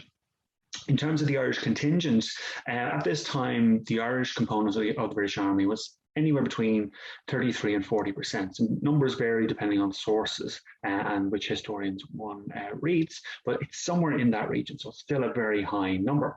As I said about the militia, they were embodied, and out of the very 33 odd infantry regiments that were embodied in Ireland, 10,000 men volunteered out of that body into the regulars during the course of the war. Well, plenty of them would have made their way to the Rangers. Two particular examples I found in the press, in the Dublin Evening Post and the Cork Examiner from 1855 report 12 men, for example, being recruited out of the Westmeath militia in October, and a portion of 87 men who had volunteered for the line from the Louth Rifles, making their way into the Rangers as well. Now, of course, how this would have happened was recruiting sergeants or officers from the Rangers, for example, or the regiments would make their way, do tours and visit these militia regiments, give speeches, tell about the exploits, and encourage the men to step forward and volunteer to take the King's Shilling into the regulars. And this was very successful, 10,000 leaving Ireland to do just that. Now, in terms of experiences, Brian Griffin gives a great example of this in his article that can be found in the Irish Sword in 2001. And he talks about the intense interest of the Irish public relative to the war. And this interest was not lost on the newspaper editors who pumped out information about the war throughout. Anything up to half of the coverage in a newspaper at a given time, say in 1854 into 55, would be dedicated to news from the war, various aspects. It could be battles, it could be persons, it could be supply, it could be wooden huts being sent out, or even something so simple as raincoats being sold that an officer could wear in the Crimea. But all sorts of things were there, and the newspapers and the journals really latched onto this. Those letters will be coming back, of course, from the soldiers, all different soldiers from different regiments, and they range from rather formulaic accounts of what the soldiers were bragging about, what they had done. They would make light of the hardships that they were enduring, and often give very graphic descriptions about the privations. And this is a legacy of the war. Something people always remember is that we know a lot about it, both from the correspondents who are out there, like William H. Russell, a fellow Irishman who was out there for the Times, and various others, the Telegraph, which was sending back information very quickly, but there was no censorship, not like the First and Second World Wars. So British soldiers could just send back, and the chaplains could send back their letters, and people would publish them then in the press, and people would know exactly what was going on, despite what the government might tell.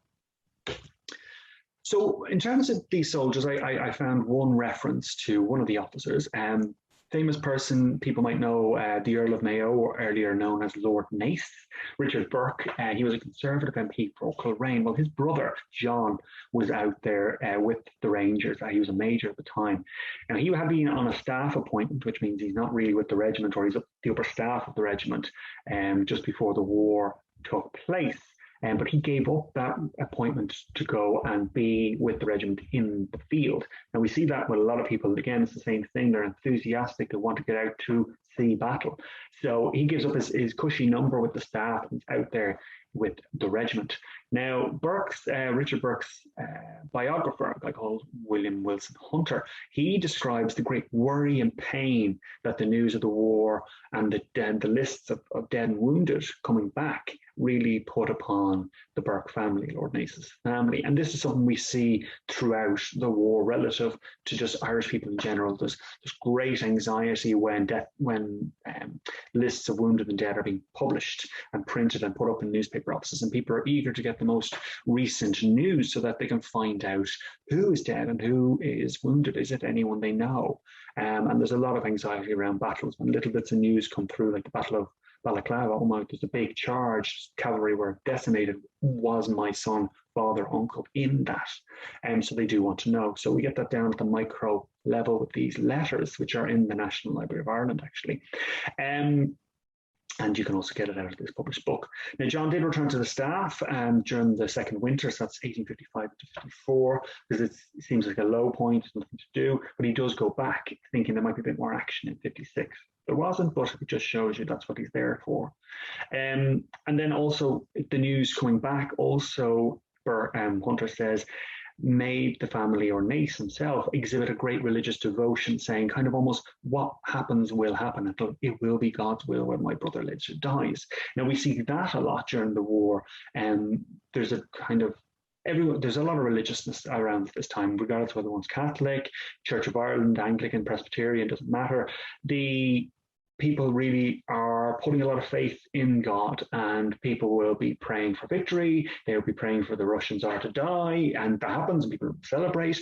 They're praying for salvation when things go wrong, and there's days of humiliation where they pray and try and seek recompense for obviously perceived sins, that God is displeased and Britain's not doing so well. So that kind of devotion is there throughout the war, and people say, what will be, or let's all have a big pray and hopefully it'll all go better. So it's just like a nice microcosm here with John Burke and Richard Burke as to how people are feeling and how they react to the war on the home front and even out there. So other areas where we see the war kind of being manifest and how it bleeds into public life is through ballads. Now, you have to remember, in the days before TV and radio, singing, songs, poetry, reading, these are all popular pursuits. And what we would find is people singing ballads in the street, ballad sellers. They would sell pieces of paper, maybe a penny a pop, and ballads, popular songs, we printed on these and sold and sung around the place. So lots of these. I mean, during my PhD research, I found over 100 ballads and 100 poems dedicated or relating to the war. And some of these can be found in Trinity College Dublin or in the National Library of Ireland. Others can be found online in the newspapers themselves. So Irish Newspapers on Archive. I would encourage people to use that to find them or visit the repositories. What I pull out two here that referred to the Connaught Rangers. The first one is called a new song called the Connaught Rangers, and it makes a specific reference to them. It says, and it's a very good example of how opening lines of these ballads will be used to hook people in. So they would say, come boys and girls of Ireland and listen to me, or whatever it is. But here we see, you friends of Connaught, both one and all, for some attention on you I call.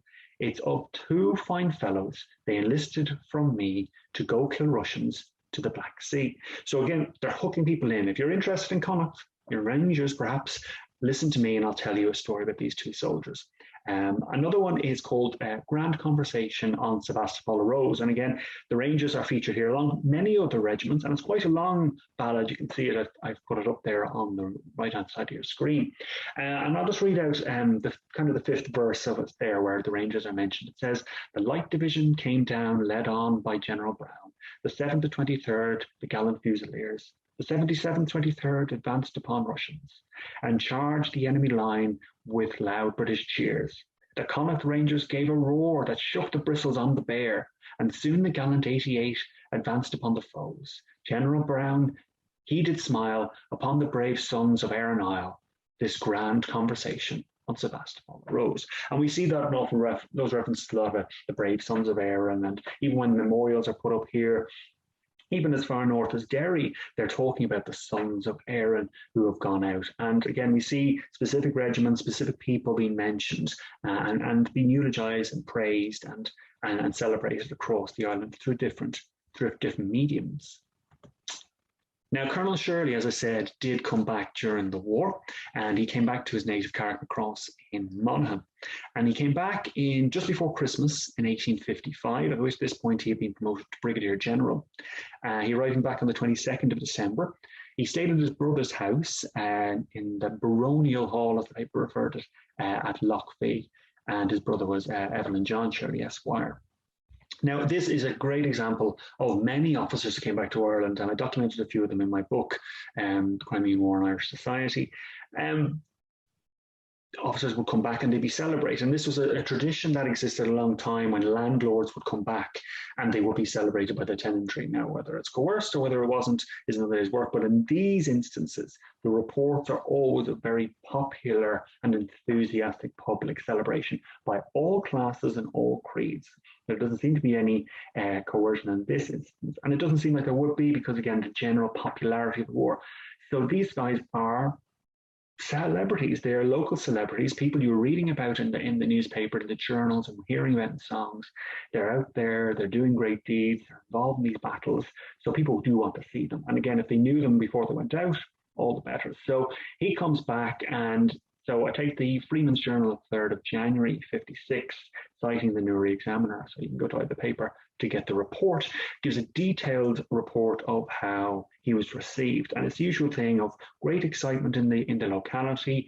Tar barrels, resin barrels are being lit up all around. This is what they do. They put these big torches into the locality, and they burn all night long, so people can be out celebrating, playing music, having feasts, and that kind of thing.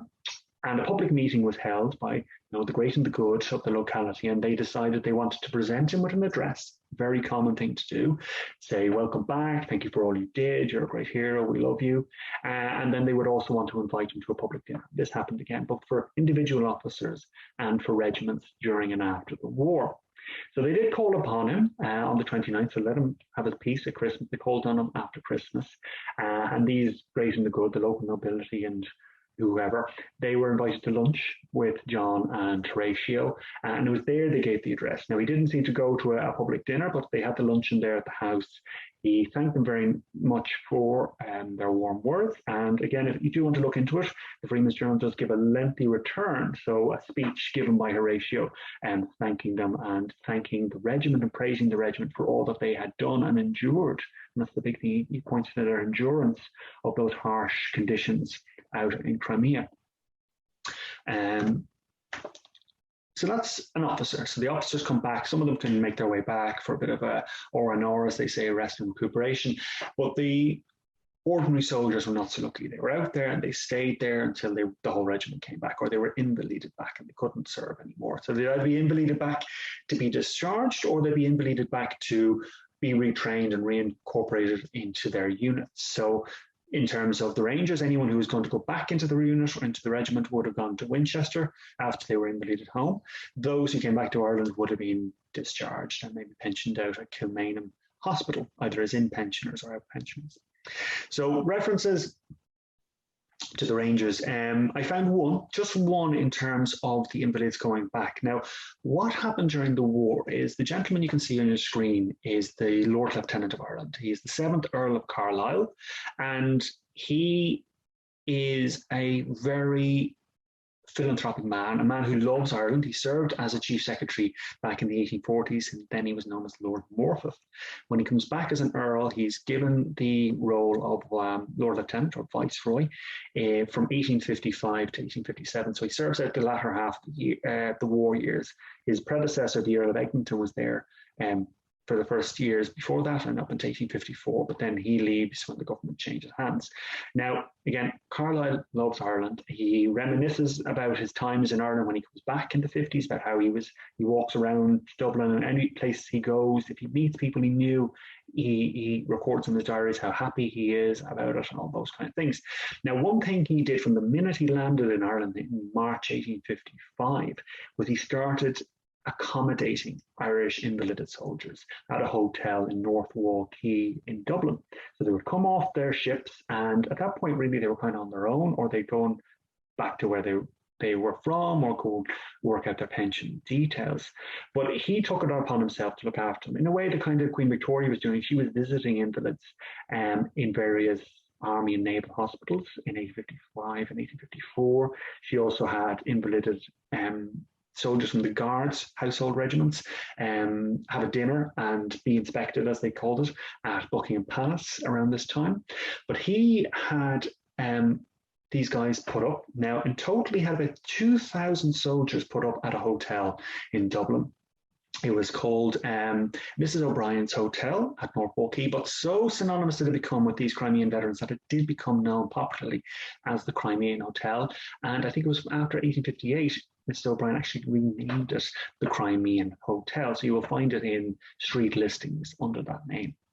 Well, it was on the 14th of June that Carlisle came down to the hotel again. So he would ride down with his entourage and visit the men there, usually accompanied by the garrison chaplain, the Anglican chaplain, and the Reverend Charles Josiah Hort. Now, he is a very prominent figure during the war, looking after the army wives and children in Dublin before he himself is actually shipped out to Crimea in late 55 as a chaplain. And he does his time out there, meets Mary Seacole, Florence Nightingale, all those big names while he's there. And he continues a long career as a military chaplain for years to come. But Carlisle, he did 18 such visits or inspections or audiences with invalids during the war. 16 of those were at the Crimean Hotel. He did one up or two even up in the Viceregal Lodge, now Oros on Uachtaráin, in Phoenix Park, and one at Dublin Castle. These were times he was too busy to actually leave where he was to come down, but often he would come down on his horse and he would meet them there. So on the 14th of June, this was his 7th such visit at the time, out of 18 in total, as I say.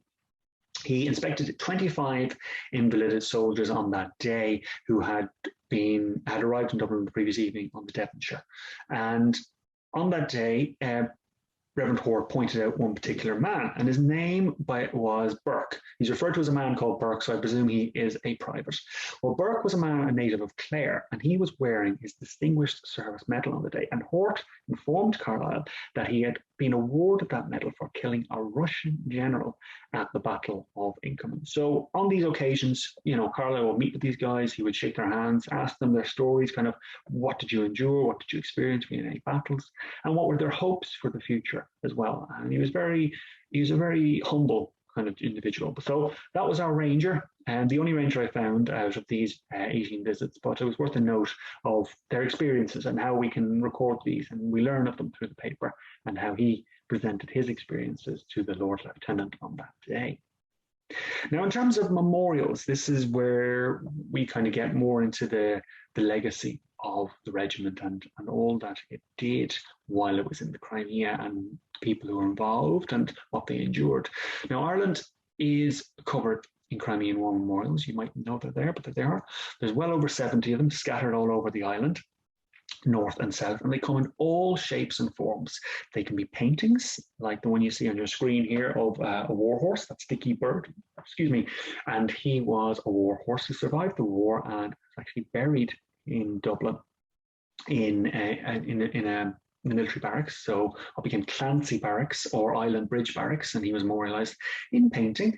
His hoof was also gilded in silver and kept by the regiment, and a plaque was erected to him. And he wasn't the only horse to receive that honour, or dog even. There's also stained glass windows. We see a few of them around the island in various Church of Ireland churches. There's none that I found in any Catholic churches. It wasn't common for Catholic churches to memorialise soldiers at this time. And even all the way up to the First World War, you know, they're not that many. It's more of a Protestant thing to do. It goes back hundreds of years as a funerary tradition to memorialise the dead physically in tablets, in gravestones, in churches, and in windows.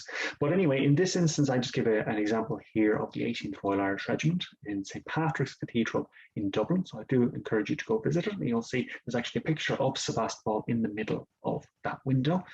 Roads were named after them. Houses were named after battles and people, like Raglan Road, the famous Raglan Road from the Dubliner song. That is after Lord Raglan, the commander of the British forces in Crimea.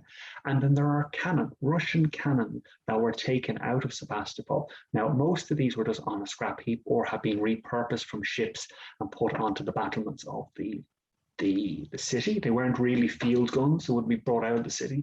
They were naval guns mounted on the walls, or they were sitting in heaps in the city because they were too old to be used. We got our hands on them. Actually, about 4,000 of them were taken as war trophies by the British and French. The British taking about 1,000, the French 3,000, so they had lots to use.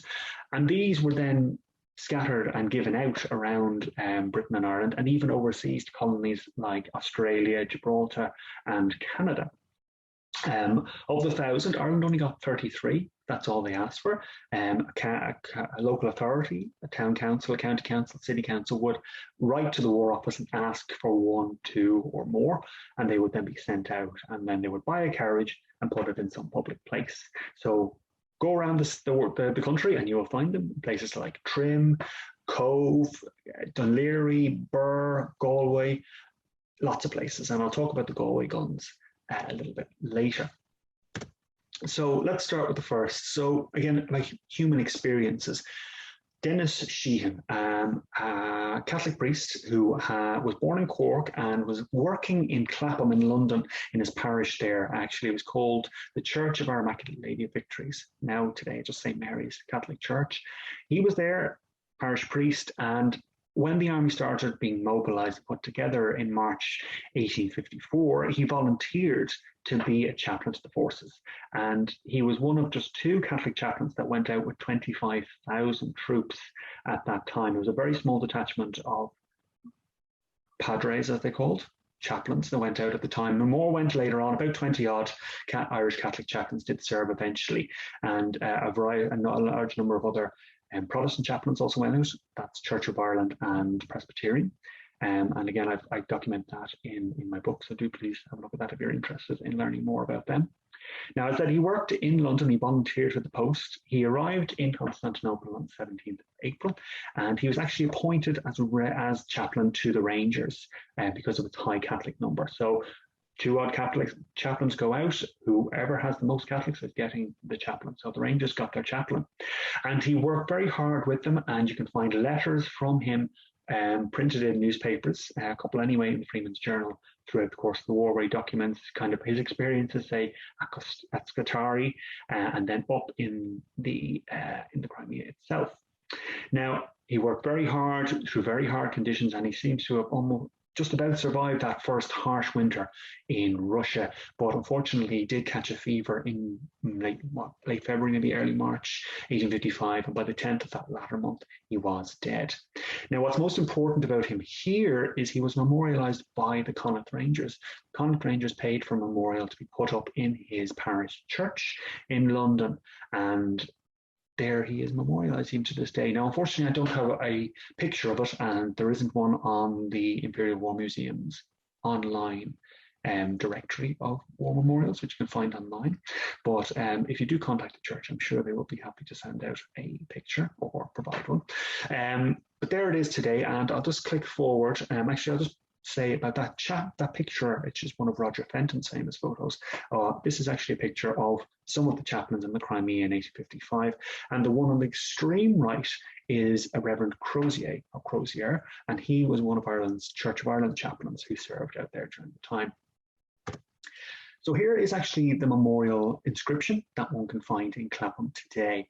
And it says, to the Reverend, sorry misspelled, Dennis Sheehan, a minister apostolic, as a record of gratitude for leaving his mission where he was beloved and respected, to labour and die amongst their comrades in the Crimea, the soldiers of Her Majesty's 88th Regiment, Connaught Rangers, erect this tablet. Rest in peace. Now, as far as I have found thus far, he is certainly the only Irish chaplain to have a memorial to him. Now, he is one of the few to die as well, so it is worth noting. In terms of other memorials, there's another individual memorial that I came across in my travels in Ireland, and it is to one of the officers, a Captain Jackson Ray. As far as I know, he was a Dublin man. He is memorialised in St. Stephen's Church, a Church of Ireland church in Dublin, a church famously known as the Pepper Canister Church. So I would encourage you to visit it. There's two Crimean War memorials there. Another one is actually right beside it to another officer from another regiment. But we'll talk about Ray today, a very interesting man, and he was given a lot of press when he did die. You can find several articles to him in the Freeman's Journal after his death, giving lengthy accounts of him, and one of which actually seems to have a lengthy eulogy written by perhaps a fellow officer. I'll give a few details of him. So Jackson Ray, he entered the Rangers as an ensign by purchase in February 1847, became a lieutenant by purchase in 51, and a captain by purchase in 1854. So this is something you could do at the time. You could buy your officer commissions. Someone could sell them to you. That was abolished in later years. But that's what he did, and he worked his way up to captain. He was the only son of a gentleman called Hugh Boyd Ray, Esquire, and he was a gentleman of honour, as the Freeman's Journal refers to, having served the King of Waterloo. So he himself was a former soldier, and he had also served as a magistrate in Queen's County. Now, he was an only child, as I say, and it was because of that fact that he is given this very nice and probably very pricey memorial, and that you can, when one goes and reads the inscription, I won't go through the full details of it now, but it says that he was a beloved only child of his mother and father, and they kind of really pouring their heart out here, lamenting him, and you can see up on the brasswork the mourning soldier with his head down, and it is a Rangers soldier. And as I say, if you go to the Freeman's Journal on the 22nd of June, 1855, there's a real heartfelt article there by someone who used the name Fidelitas, giving details about Jackson himself. So just a few details just to discuss the memorial. So if one goes around various Church of Ireland churches and cathedrals in Ireland today, you will find many of these memorials. I'll give a full list in my book, so do take a look and take a visit if you wish. I would encourage you to do so. But there's various kind of different motifs, tropes and design features that are used in these that are very common at the time, but different units will use them, or different people will use them accordingly. In terms of the Ray Memorial, there is a mixed medium used. So we've got a black marble on the back, white marble to the front, using an architectural style. You can see the pillars and the plinth. There's then a bit of brass worked in there with the mourning soldier, the militaristic features with the flags, the drum, the soldier, and then also what we call heraldic imagery, and that is down the very bottom is the family crest and motto, and at the top the crest and motto of the regiment itself, and it includes scripture. So there's a wee quotation there on the bottom plinth, taken from the Bible as well. So lots of different themes and compositions used. Not all of them are the same. They do use different materials, use different motifs and styles. So depending on where you are and what you're looking at, and of course the cost will be a factor. He's not only memorialized here, he's actually memorialized in painting. Now, I have not come across where this painting is. One, it may survive, it may not, but if someone were ever to find it, I'd love to know where it is. But I did find a record in the Royal Hibernian Academy, which was a place that always had an annual exhibition here in Dublin, and they record that in 1856, a Dublin portrait artist by the name of Martin Cregan showed a painting of Jackson Ray, and it came there. It was exhibited under the very lengthy title of Portrait of the Late Captain Ray, 88th Rangers, who fell before Sebastopol while storming the Russian works called the Quarries. That sums up. That's exactly who he was, where he was, and what happened to him. So if one could ever find it, it would be all the best. But it shows that these people were memorialized in many ways. And again, like the horse, 3 different memorials just for a horse. So to see 2 memorials for an individual officer is not unsurprising. And then the last one is the Regimental Memorial. Now one can find this in St. Nicholas's Church, again, Church of Ireland Church in Galway. And this one was kindly supplied and can be found on the Irish Memorials website. Common to the time, it lists just the officers' names. Very unusual for anything else to be done at the time. As we see going up to the First World War, everyone who is killed in a regiment or even serves in a regiment, we see on rolls of honour and big plaques in public and in churches in later years. But at this time, officers' names are only recorded. We will find a number at the bottom of that plaque listing the non-commissioned officers, drummers and privates who were also killed. Again, the number is different. It's 466 and non-commissioned and so on killed according to this, as opposed to what Stephen says, but it's relatively in the same ballpark. Someone may wish to delve into that on a future date to figure out which figure is actually correct, but they're just an example. You'll find a few other of these around, including one, a marble kind of version in St. Patrick's Cathedral, Dublin, to the 18th Royal Irish Regiment. The use of brass here, actually, I should point out, is quite unusual for the period. Still a lot of marble is used for these kind of memorials. When we get to the Boer War, that's when brass really takes off, and especially then further on into the First World War.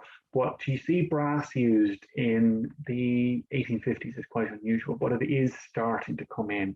And again, we see different mediums used in these church memorials. And then I'll just say one last thing about the cannon. Now, any of you who might have read up on the Crimean War and the Connaught Rangers, for example, on Wikipedia, will have seen a picture of the cannon, 2 Russian cannon, trophy guns in Galway. Now, the picture you'll see there is of them on Eyre Square, where they used to be and were there for many, many years. Today, they're found outside the offices of the City Council. And according to folklore, according to Wikipedia, they were captured by the Connaught Rangers. Unfortunately, I have not found any evidence to support that. There is a very detailed article was done by a guy called Tim Collins in 1996. It can be found in the Journal of the Galway Historical and Archaeological Society. He documents those guns coming to Galway, how they were celebrated and so on. No mention of Connaught Rangers. I found the references to them in the Kilmainham papers, which was headquarters of the British Army in Ireland in the National Library of Ireland, documents correspondence between the military authorities and the old city corporation asking for the guns. No reference to the Rangers there. So they did capture guns. There is references to be found out there of the Rangers capturing guns at the Alma. And this is where they're said to be caught. But records state that guns that were captured there ended up outside Lord Raglan's headquarters in Crimea, 2 guns in particular, and he certainly took a couple of guns back to his house in Monmouthshire in the UK. So those may be the guns being referenced to, but it's definitely not these naval guns. These were taken from the same old batch that ended up in Woolwich in England and were sent over with no references to the Rangers. So unfortunately, no evidence to say that they were captured by the Rangers, but it is certainly part of Galway folklore today. I include a reference there to the Panmure papers. Lord Panmure was the Secretary of War in the latter stages of the Crimean War, and it refers to those guns outside Raglan's HQ, etc. Again, supporting the argument that they're not the Rangers' guns, but some more memorials to be found in Galway, and we can all pretend perhaps that they were captured by the Rangers. So, a quick conclusion. Ireland played an equally active role in the Crimean War, just as England, Wales and Scotland did. And that's something that my research has always tried to show, is that that war was very much a United Kingdom war, as it was at the time. Britain and Ireland, all 4 nations within it, equally participated. It wasn't England's war. as so much of the historiography will talk about, talking about English officers, English generals, English nurses, and looking at it very much from an English perspective. It was Scots, Welsh, Irish, all partaking in Ireland, really got into that war, as we can see through the popular culture, with the memorials, with the paintings, with the ballads, and the press enthusiasm. And then just people really taking it into their hearts when they worry about their loved ones being out there. All areas of life were affected, just like the First World War. That's something we've come to really understand in the last 10 years of the centenaries, that World War I really impacted all aspects of Irish life before and long after 1918. And this was exactly the same between 1854 and 56, and again in the years thereafter. Local factors did affect the scales in which people engaged with it. Of course, small villages will not engage with it the same way as, say, Manchester would, or Dublin. The Crimean War was an important and influential event in Ireland, and was influential in the history of the Rangers. These battle honours are there, they're on the regimental standard, the regimental memorials are there, and it defined certain officers' careers, certain men's careers. And despite this battle, this war being 3,000 miles away, the Rangers were fully embedded in it, in all aspects of it. They fought in it, they were there from the start until the very finish, and they were home, some of them during the war, and their memorials are here as well. So both there, back in Ireland, back in Britain, depending where they were, wholly embedded in that war. And, it resonates beyond the battlefield to the legacy of that war. I do hope that you've enjoyed this lecture, and I do hope you've enjoyed all the other lectures as part of this conference. If anyone would like to know more information about the Crimean War, please consult my book, The Crimean War on Irish Society. You can drop me an email if you have any queries. I can send you some sources, things I haven't been able to discuss here, or you can tweet me at Paul Huddie on Twitter. But I do hope you've enjoyed this lecture, and thank you for stopping by.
My name is Tony King. I am a former member of the Irish Defence Forces, an NUIG doctoral graduate in history, and the current liaison officer for the Connaught Rangers Association.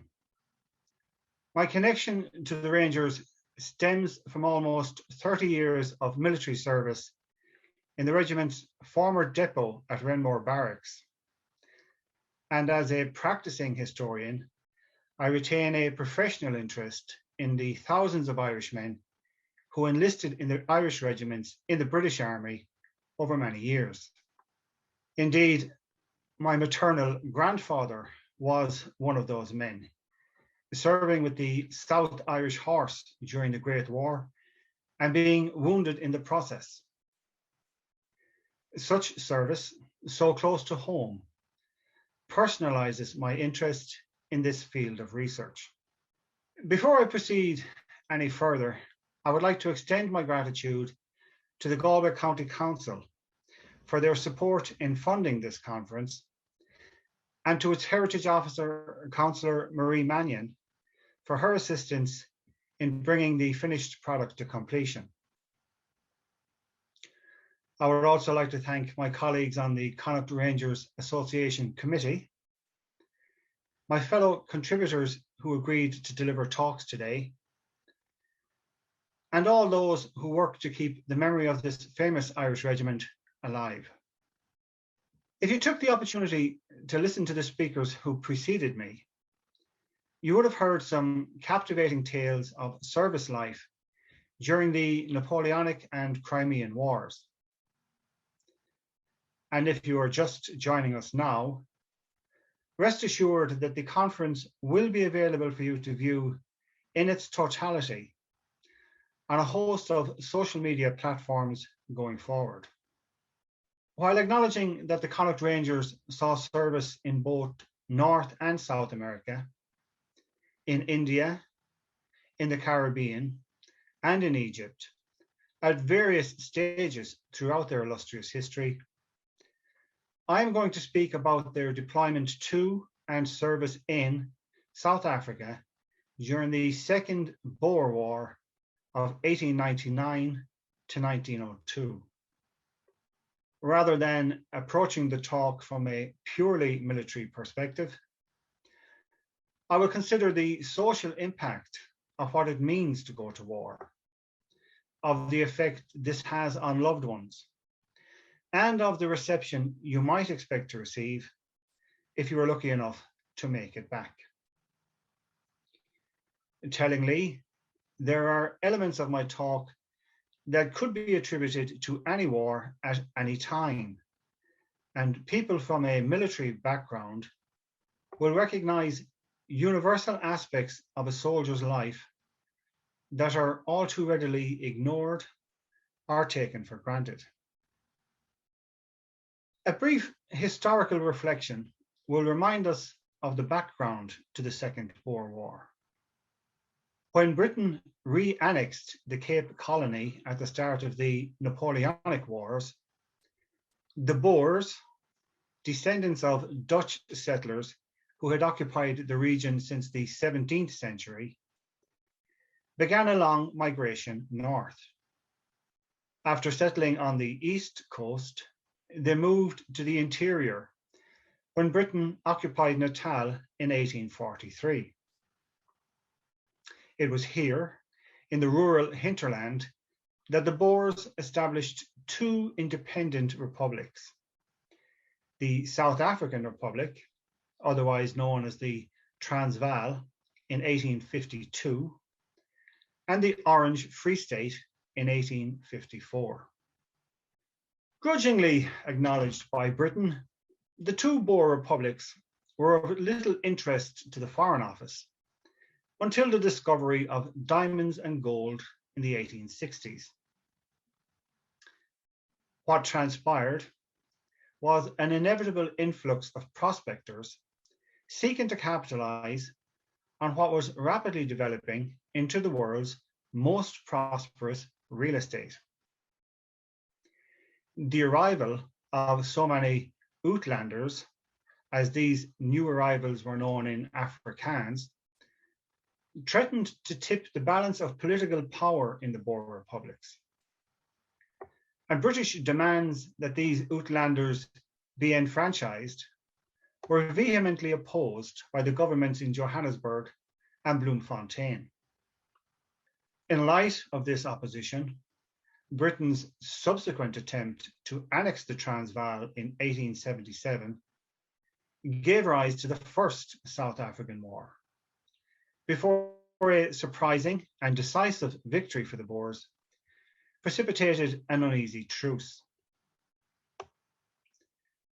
Old animosities prevailed, however, and an attempt to instigate an Uitlander uprising in 1895, known as the Jemison Raid, acted as the catalyst for a renewal of hostilities 4 years later. When a worrying buildup of British forces on the Transvaal border compelled its president, Paul Kruger, to demand their immediate withdrawal, the die was cast. On October 11, 1899, with no indication that any such withdrawal would take place, the Transvaal and the Orange Free State declared war on Britain, in the mistaken belief that swift and preemptive action would replicate the surprise victory they had achieved in the first such war. This Second South African War generated widespread controversy in Ireland. Nationalists, committed to Douglas Hyde's call for the de-Anglicisation of Ireland, united against the participation of all Irish regiments, including the Connaught Rangers, in what was being portrayed as a calculated land grab by a British government obsessed with the criminal acquisition of wealth. And in affiliating themselves with the victimised Boers, inverted commas, separatists advocating for complete independence at home would go on to lend material and political support to anybody willing to confront Britain on the field of battle. Now, the Irishmen who joined the British Army in the late 19th century were not unaware of this nationalist reawakening. The formation of the GAA in 1884 would have aroused great interest and pride in the now national sports. And the advent of the Gaelic League in 1893 would have aroused similar sentiment for the Irish language. Sentiment, however, pales into insignificance when duty calls. Defying popular opinion, and with little regard for politics of any persuasion, the Irish regiments, including the Connaught Rangers, rallied to their respective flags once the onset of hostilities was confirmed. For these men, loyalty resided not in the defence of an abstract constitution, nor in a mumbled oath of allegiance to an ageing monarch, nor indeed to nationalist aspirations of a new republic, but to the officers and men they had committed to protect with their lives. And so, answering this call of duty, they mobilised as ordered and prepared for war. All too often, such references to mobilising and preparing for war are overlooked, as if we in Ireland truly understand what that means. We don't.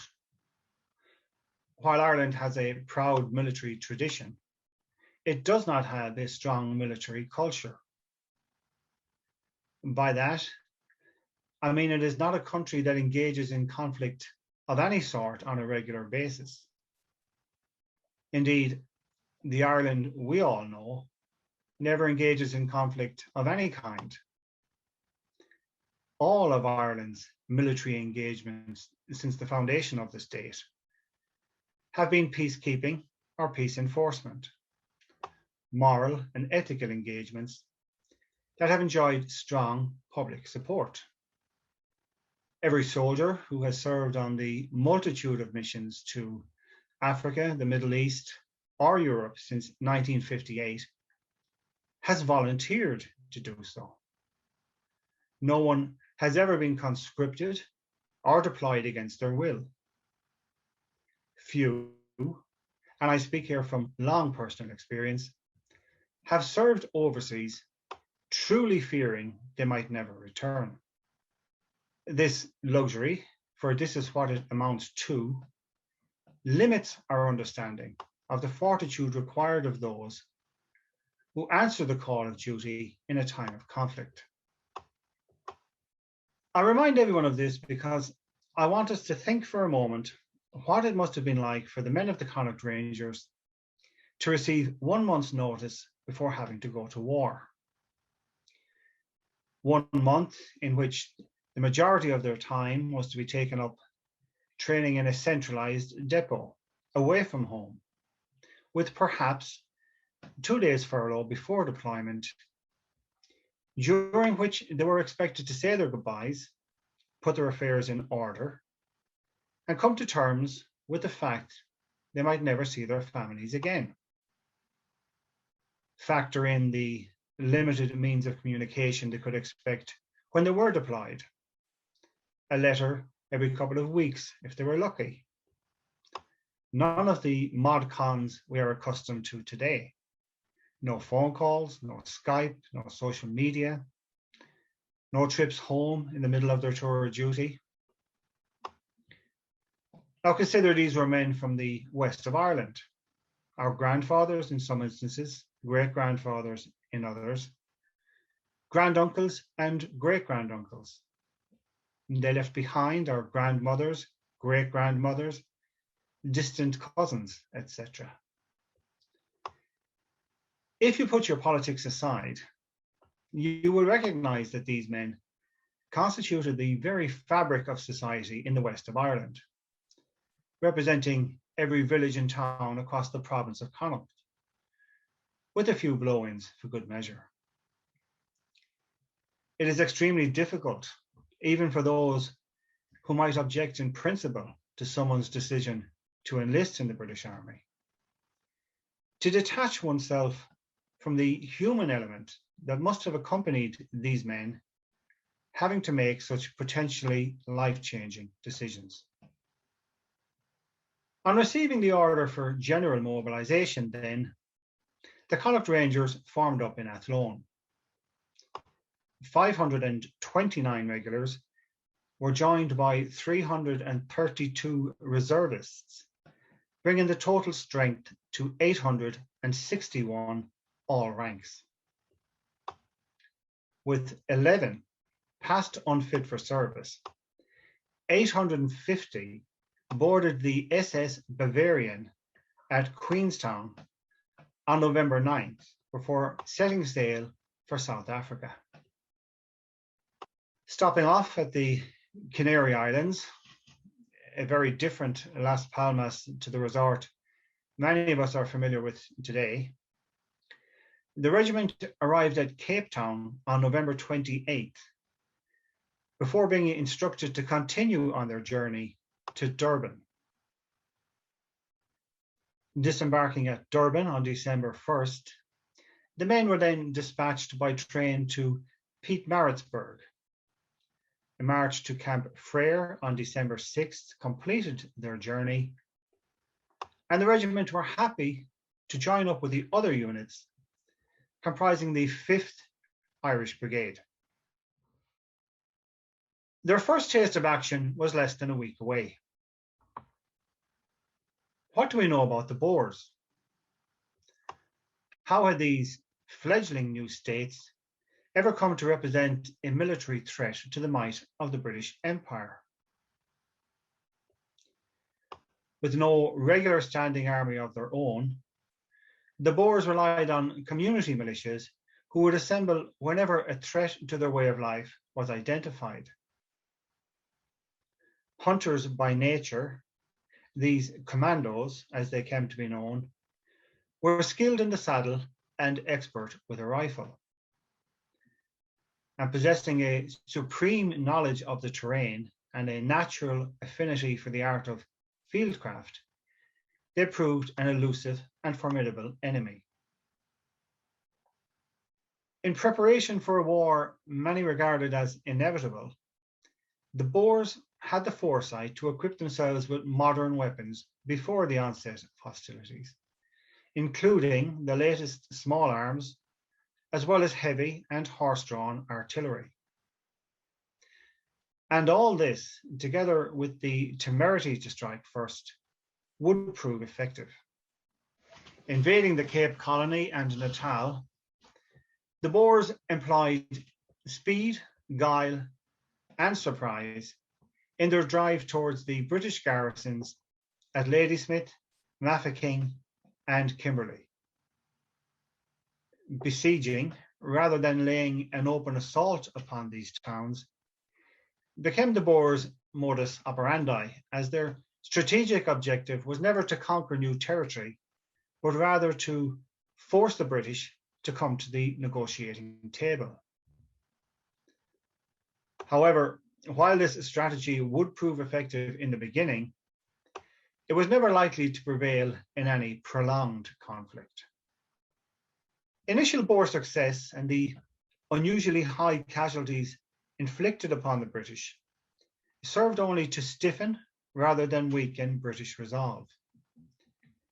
And coupled with the global ridicule that came with having the world's foremost military power brought to its knees by a collection of itinerant farmers, the government in London determined to restore its fearsome reputation. Generally regarded as a war defined by three distinct phases, the first of these surprised the British on the field of battle. Attempting to relieve the besieged garrisons proved more difficult than first thought, as the Boers' clever use of the terrain offset any advantage a professional army might have expected to enjoy. In a period in mid-December 1899, dubbed Black Week by the press, the British Army was exposed as thoroughly unprepared for the type of conflict unfolding in South Africa, as casualties mounted with alarming speed. The 1st Battalion, Connaught Rangers, were part of the 5th Irish Brigade, under the command of Major General Arthur Fitzroy Hart. The tactically astute Boers had retreated north of the Tugela River, and in their effort to try and relieve Ladysmith, Hart's brigade would have to cross this river under heavy fire. The Boers had introduced a relatively new defensive concept, digging in carefully concealed fortified trenches on high ground overlooking the enemy. And while trench warfare would become standard in the war to end all wars, it proved novel and effective in its relative infancy. British artillery fire that was intended to subdue the Boers largely missed its targets. And as a consequence, the Boers were able to emerge relatively unscathed to rain volleys of fire down on the advancing soldiers struggling to ford the rapidly flowing Tugela. On December 15, 16 alone, in their initial attempt to cross this river, the official regimental records show 5th Brigade casualties, those listed as either killed, wounded, or missing in action, numbering 525, with 155 of those attributed to the Connaught Rangers. These were staggering numbers from a military perspective, and particularly high for a unit drawn from such a close-knit provincial area. These figures represented more than 1 in 6 of those Rangers who had boarded the SS Bavarian a mere 5 weeks earlier. And this was only the regiment's first engagement since arriving in South Africa. The families of those left behind must have been aghast at the news, and searching for information on the fate of their loved ones would have scoured the local and national press for details. What they found offered scant consolation. The press at this time played a critical role in shaping public opinion, and this was never more apparent than in the coverage afforded Britain's calamitous early attempts to subdue the Boers. Despite the majority of newspapers being politically affiliated to varying degrees, all had little option other than to publish the facts surrounding the British defeats. They did so, however, in a manner that obfuscated the truth. Military censorship, much more prevalent when reporting from conflict zones then, was conveniently employed to ensure the full debacle that resulted in such high casualties was hidden from the public.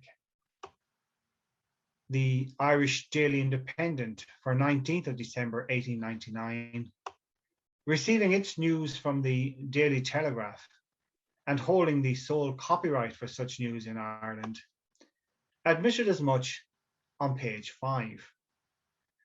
Reporting on the Battle of Tugela River, it stated, "It is obvious that the message pertaining to the battle has been very roughly handled by the censor, and therefore its value as a record of the events of the day have been to a large extent destroyed." Another example of the military censor at work appears on the same page, this time in a report that emanated from the Daily Mail. Described as being heavily censored, it stated that while casualties were heavy, they mostly consist of men slightly wounded. Now this, we know from the records, is blatantly untrue, and such censorship indicated a clear attempt by the military authorities to conceal the magnitude of this defeat from the public. In the absence of the truth, then, the press chose to highlight the impending news that the renowned Lord Roberts of Waterford, the hero of Kandahar, was being sent to South Africa to take command of the situation. And with Lord Kitchener set to join him, it prophesied that the writing was on the wall for the obstinate Boers.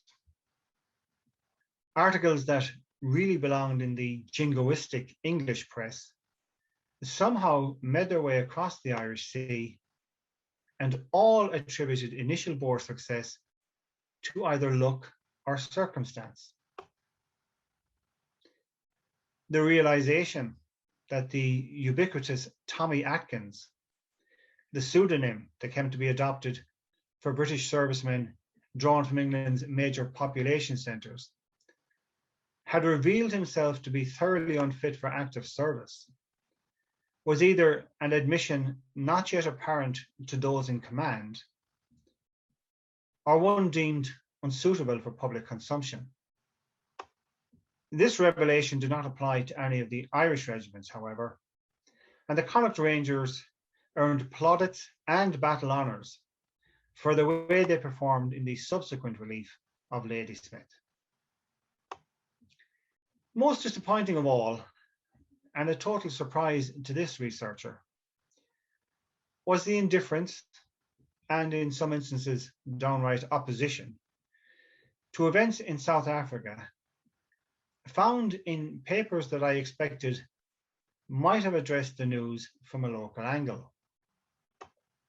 On the very day that the Connaught Rangers were suffering such debilitating losses crossing the Tugela, the Connaught Telegraph, a paper I am sure was a staple read for many members of the regiment when they were at home, published an appeal from the Transvaal Irish Volunteer Association, equating the situation in South Africa to be exactly similar to what it was in Ireland at the time of the Anglo-Norman invasion. The appeal called on all Irishmen in the Transvaal to join in the defence and assertion of a people's, and for peoples read Boers, liberty. Quite how Irish nationalists came to affiliate themselves with the Boers, who were the very epitome of colonial settlers, baffles me.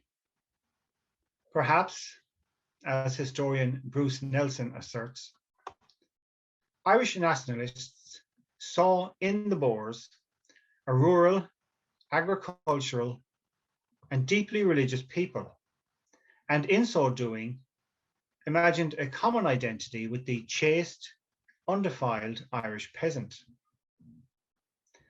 And interpreting the struggle in the Transvaal with their own struggle in Ireland, they rallied in defence of the beleaguered Boer.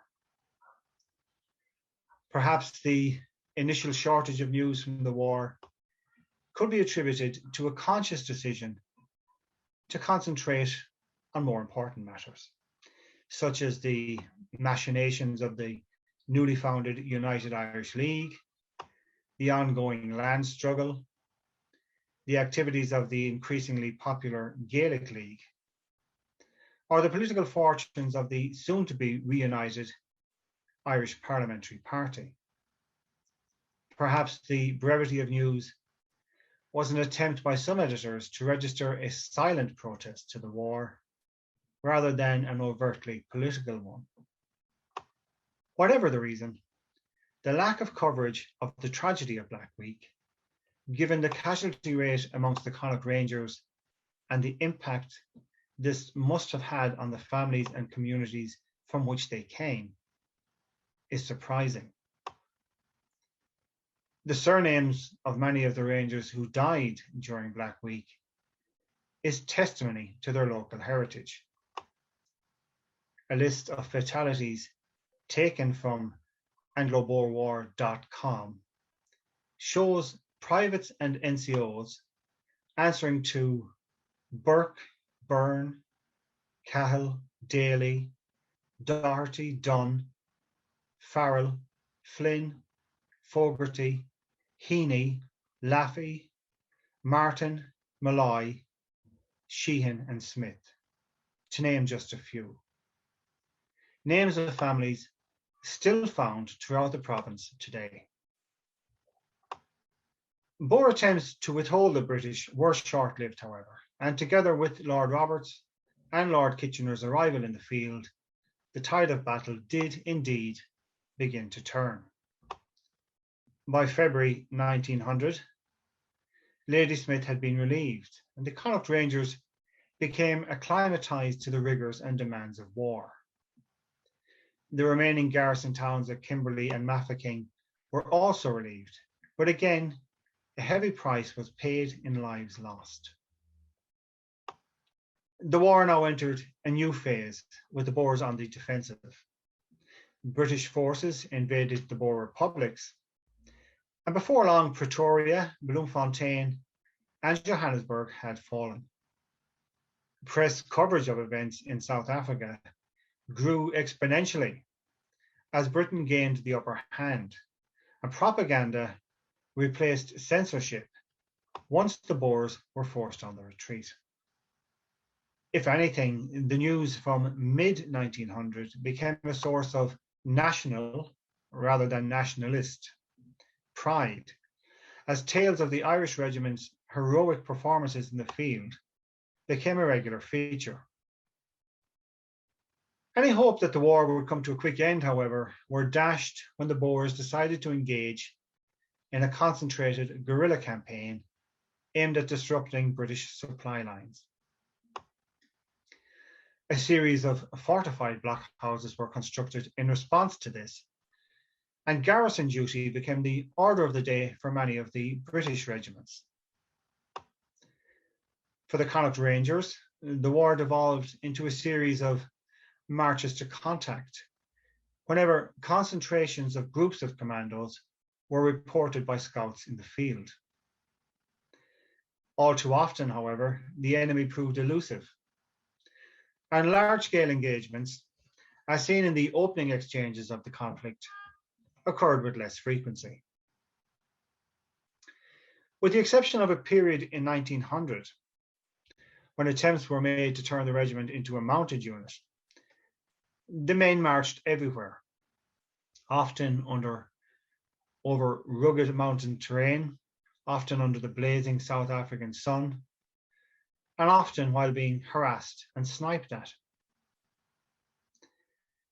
It is an established fact, not an idle boast, that the Connaught Rangers marched over 4,774 miles during the 2.5 years they were at war, often clocking up 20 plus miles in a single day.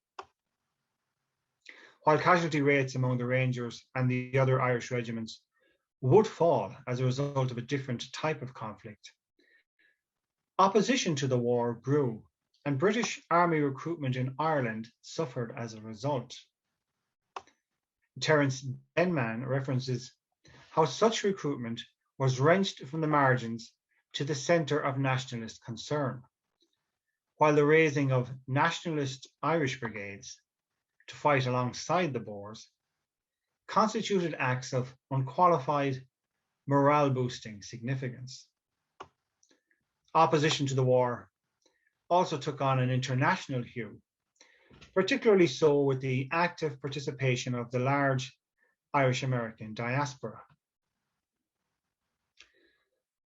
Completely ignoring the indigenous South Africans, for they seem to be an afterthought in every narrative surrounding this conflict, Irish Americans struggled to comprehend how the US, the father of republicanism as they saw it, could turn a blind eye to the Boers' valiant resistance to British imperialism.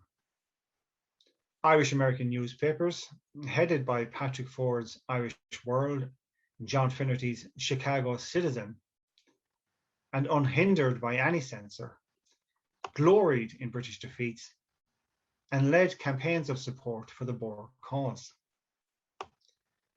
From a practical perspective, such support was led by the American Ancient Order of Hibernians and by Clan na Gael. This support materialized into the dispatching of an ambulance corps to the Transvaal under the auspices of the Red Cross to provide medical assistance in the field. To nobody's great surprise, this ambulance corps was later acknowledged to have dedicated itself to combat on behalf of the Boers shortly after its arrival. And those who paid the ultimate price fighting against the British were lionized as martyrs in the Irish American press. The men who comprised this corps were either new immigrants from Ireland or the sons and grandsons of those who had left these shores in more difficult times. And what was transpiring at the turn of the century then, it could be described as comic if it wasn't so tragic. Irishmen were facing Irishmen on the field of battle in South Africa. One side defending Dutch settlers, the other side defending the Crown, and all believing they were acting in Ireland's best interests. Whatever motivated these men to behave in the manner they did, and I include here those who fought for and against the Boers, it is imperative that we recognize today that all acted out of strong personal conviction and all are deserving of our respect. To conclude, the recollection of Irish military exploits in British Army uniforms does not sit comfortably with many Irish people today. It is only in recent years that the country has come to terms with and accepted as noble the sacrifice of those who died in the Great War. Those who died in South Africa a little over a decade earlier continue to arouse more controversy than they elicit sympathy. over 1,800 Irishmen died in the Second Boer War, and there are few memorials to be found honouring their service.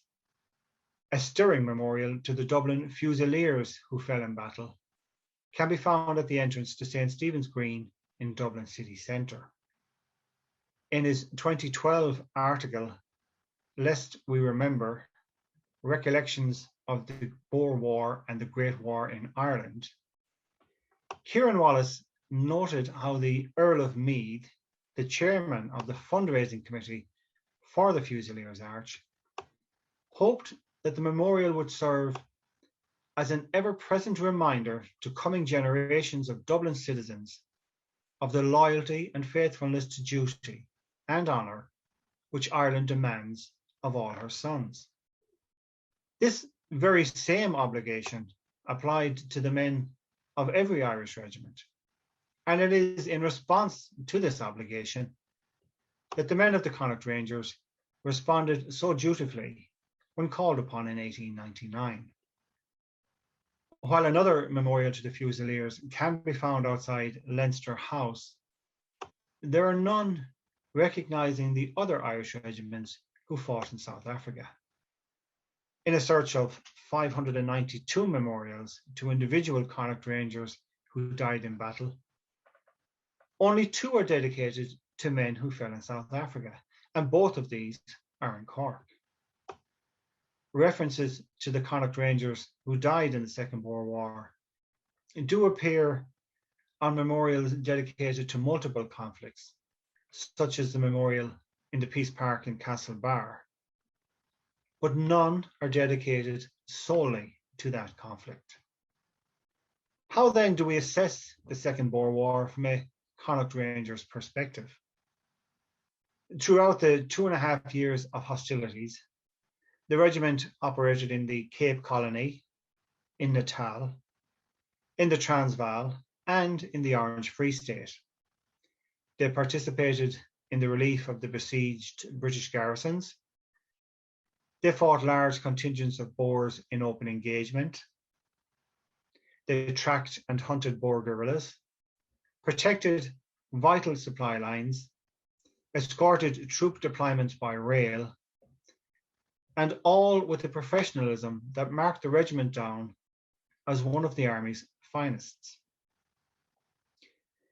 As Colonel Jourdain noted in the official history of the regiment, the men were ever willing, ever cheerful, always gallant in the face of the enemy.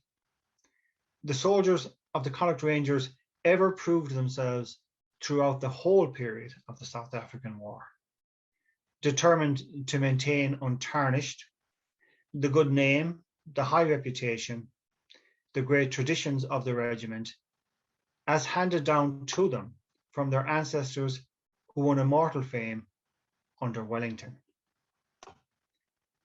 In light of such a glowing assessment, we should remember the regiment with immense pride. And the association responsible for bringing you this conference today are committed to doing just that. By way of an epilogue, the Treaty of Vereeniging, signifying the end of the South African War, was signed on May 31st, 1902. It would be February 1903, however, before the regiment complete was back home in Ireland. And within 12 short months, many of those same men would be deployed to India. In preparation for this deployment, the regiment partook in a field exercise involving a protracted route march from their depot in Mullingar to Finner Camp in Ballyshannon. How heartening it is to read that en route to Finner, passing through counties Leitrim, Roscommon and Sligo, the country people entertained the Rangers with great hospitality, while the men themselves behaved in a most exemplary manner. All, the official records reveal, were accorded an enthusiastic reception wherever they went. This public response is a fitting note on which to end this talk, and proof positive, if any was needed, that the Connaught Rangers truly were men of our own. Thank you very much.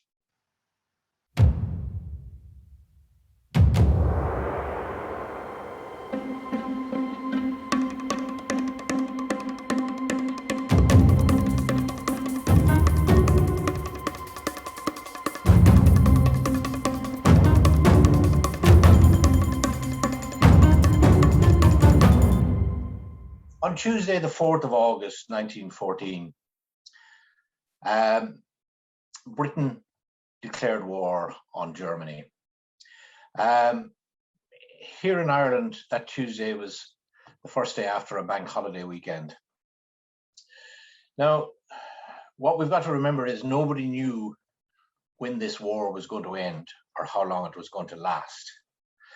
Everybody just thought it was going to last for a short period of time, and everybody hoped it was going to last for a short period of time. And there are lots of questions about the First World War. Why is it called the Great War? It isn't called the Great War because it was a great war, as in what a lovely war. It is called the Great War because of the amount of nations that became involved in it, including Ireland, and also the amount of countries in which the conflict took place. And the reason this Great War started, I'm really not going to go into great detail about that, but what I'm going to tell you is that Germany was expanding its borders. It had moved into what is now Poland and was threatening Russia, and it also wanted to gather back some of its territories in France, and thus become the major power on the continent of Europe.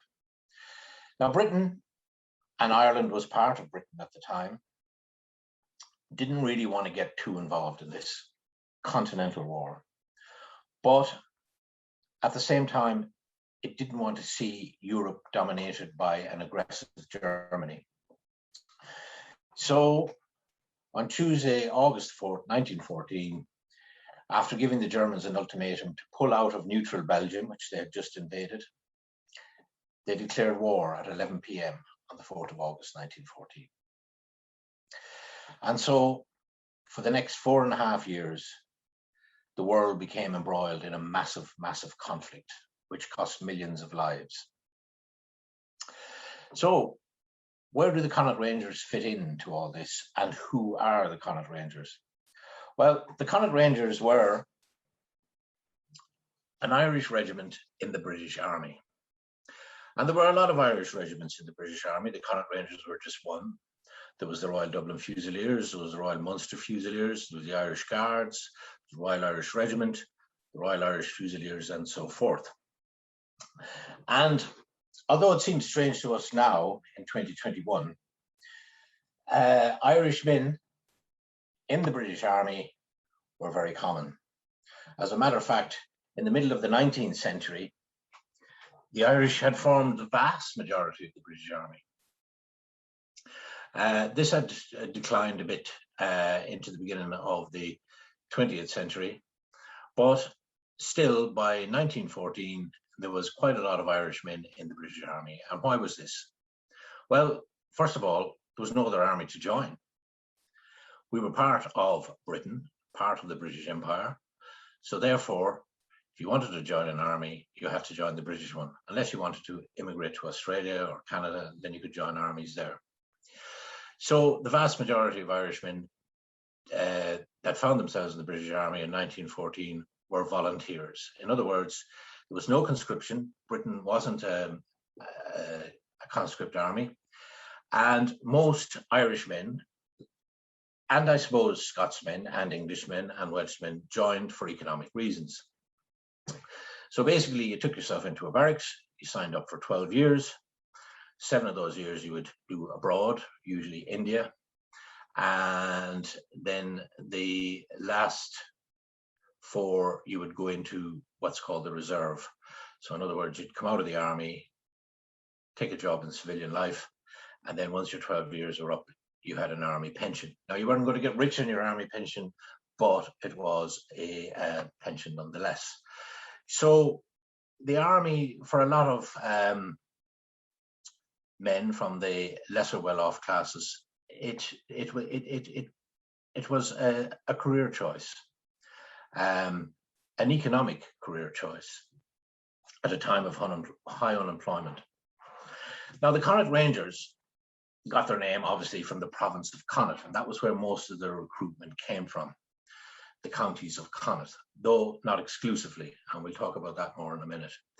And the general area where these young men who joined the Connaught Rangers came from was usually cities or large towns.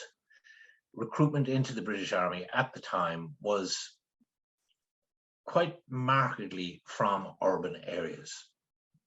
And why was this? Well, Ireland was doing very well economically.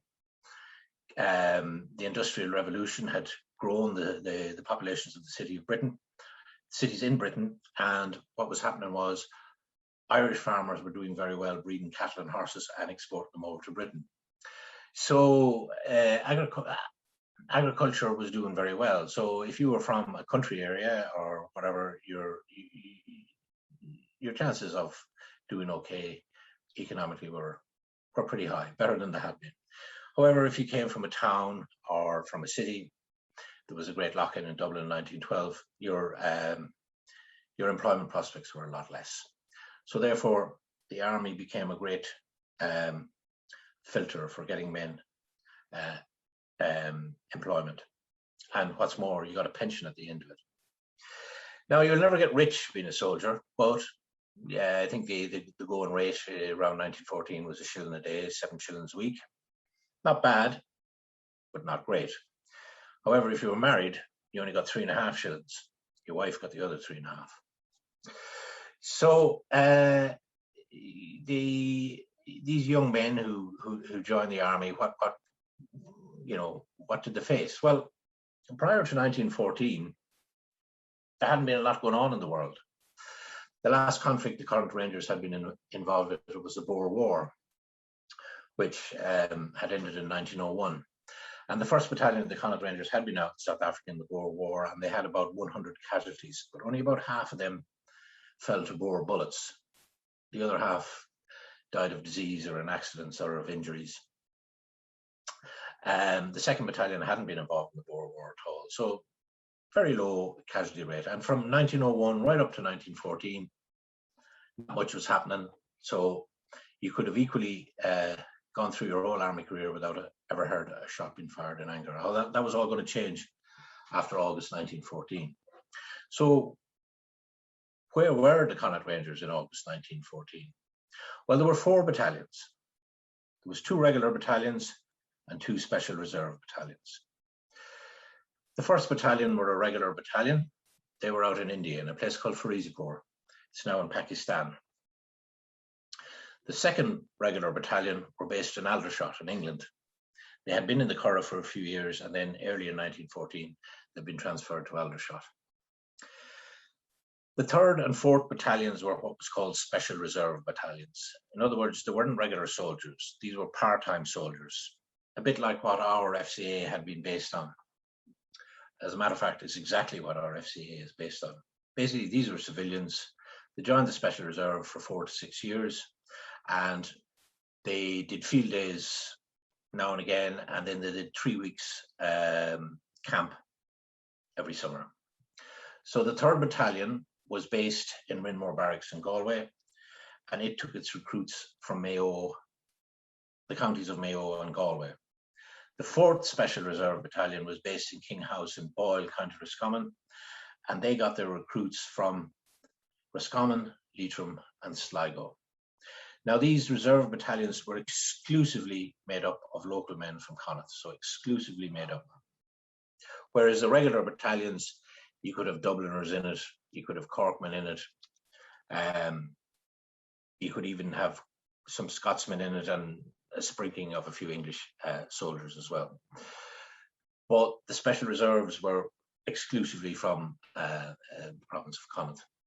So on the 4th of August, all these men got their call-up papers. So all the men in the Special Reserve Battalions, the 3rd Battalion and the 4th Battalion, they all got their call-up papers. And any of the reservists, those were men that had done their 7 years in the army, but were still in the army, they also got their call-up papers. Over in India, the 1st Battalion were mobilized, and they were about 1,000 strong. They were put on a train, sent down to Karachi, where they were put in a ship, which was sent to France. They didn't get there till mid-September. The 2nd Battalion in Aldershot, they were brought up to strength to about 1,000 men, and they were sent immediately over to France with the British Expeditionary Force. And they arrived in France on the 21st of August. So the war was just over 2 weeks old when they arrived in France, 1,000 men of the 2nd Battalion Connaught Rangers. The 3rd and 4th Battalion of the Special Reservists, well, it wasn't envisaged that they'd be sent abroad at all yet. So they were all sent down to Cork, because it was thought if there was a German invasion, it would come from the south coast. So they were all sent down mainly to the Kinsale area. Now, as I say, nobody was really prepared for this war, except for the Germans. They had prepared for it for a long time. And they had an army of 4 million men that in August 1914 were marching through Belgium and threatening France. 4 million. The French army was about 3 million strong, and they were coming up to face them. And in the middle of this arrived the British Expeditionary Force, which was only about 100,000 strong, so very, very, very small army at that stage. And the 2nd Battalion Connaught Rangers were part of that.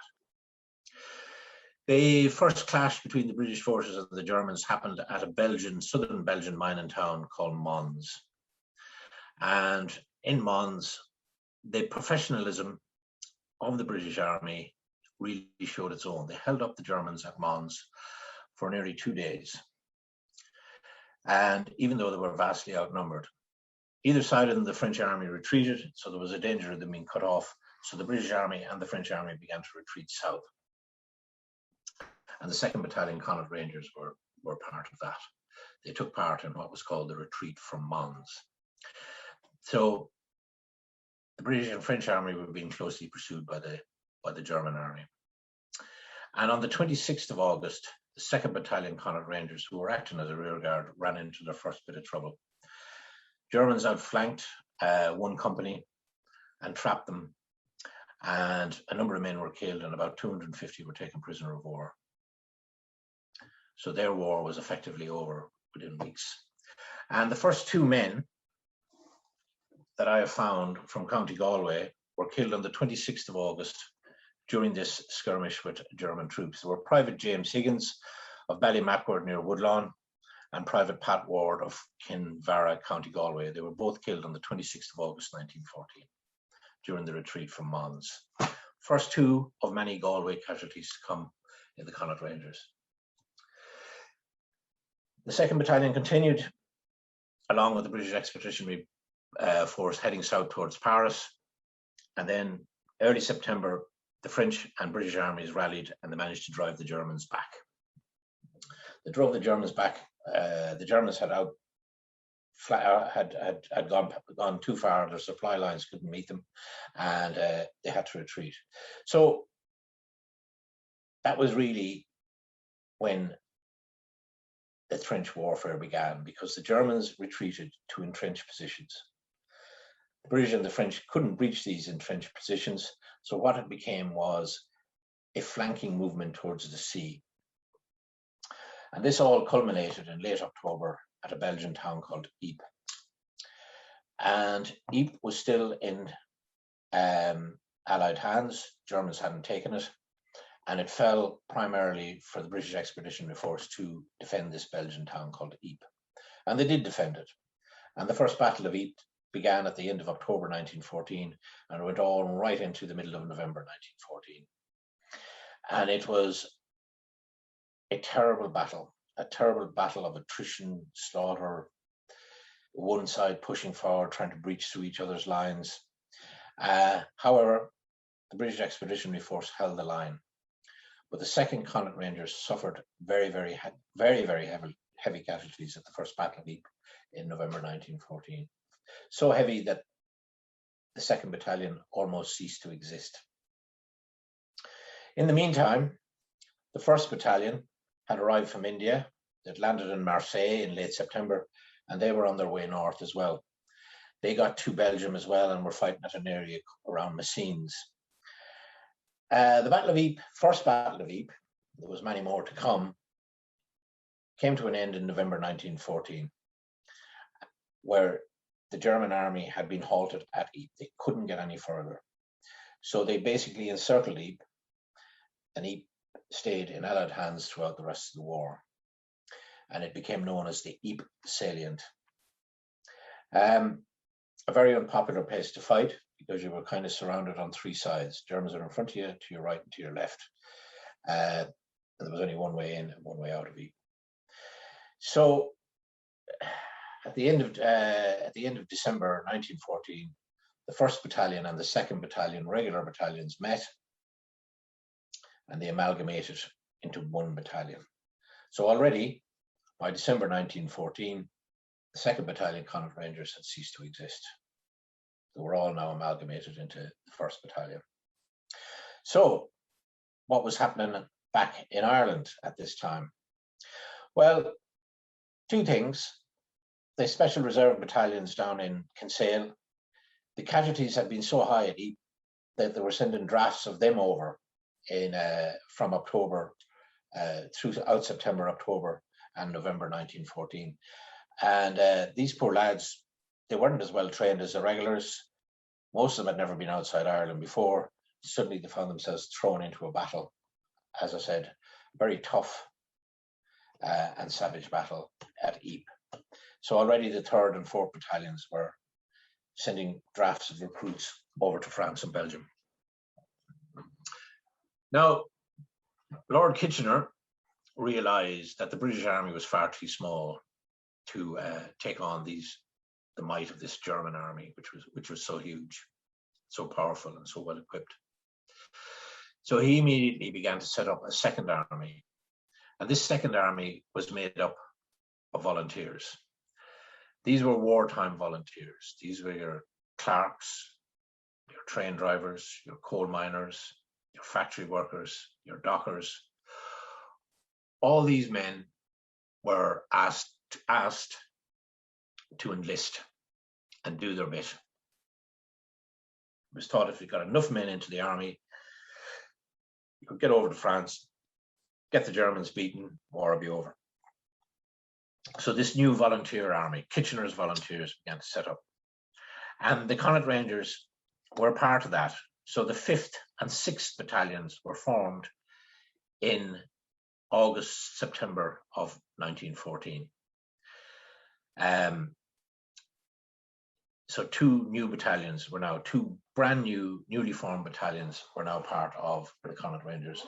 And they were all civilians. They all had to be trained and equipped and got ready to take part. But there was no way they were going to be ready before 1915. It was going to take at least 6 months to train them, and they knew all that.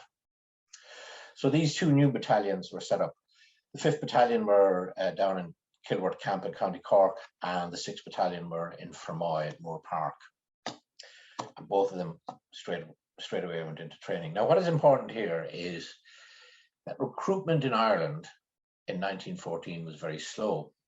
So a lot of these new recruits that came into the 5th and 6th Battalion, they came from England, and mainly from the Irish communities in England. So in other words, Irish men who had left Ireland or living in mining towns in the north of England or mill towns, they immediately enlisted. When they went into the enlistment office, they would be familiar with the Connaught Rangers. They would say, I want to join the Connaught Rangers because that's where I'm from.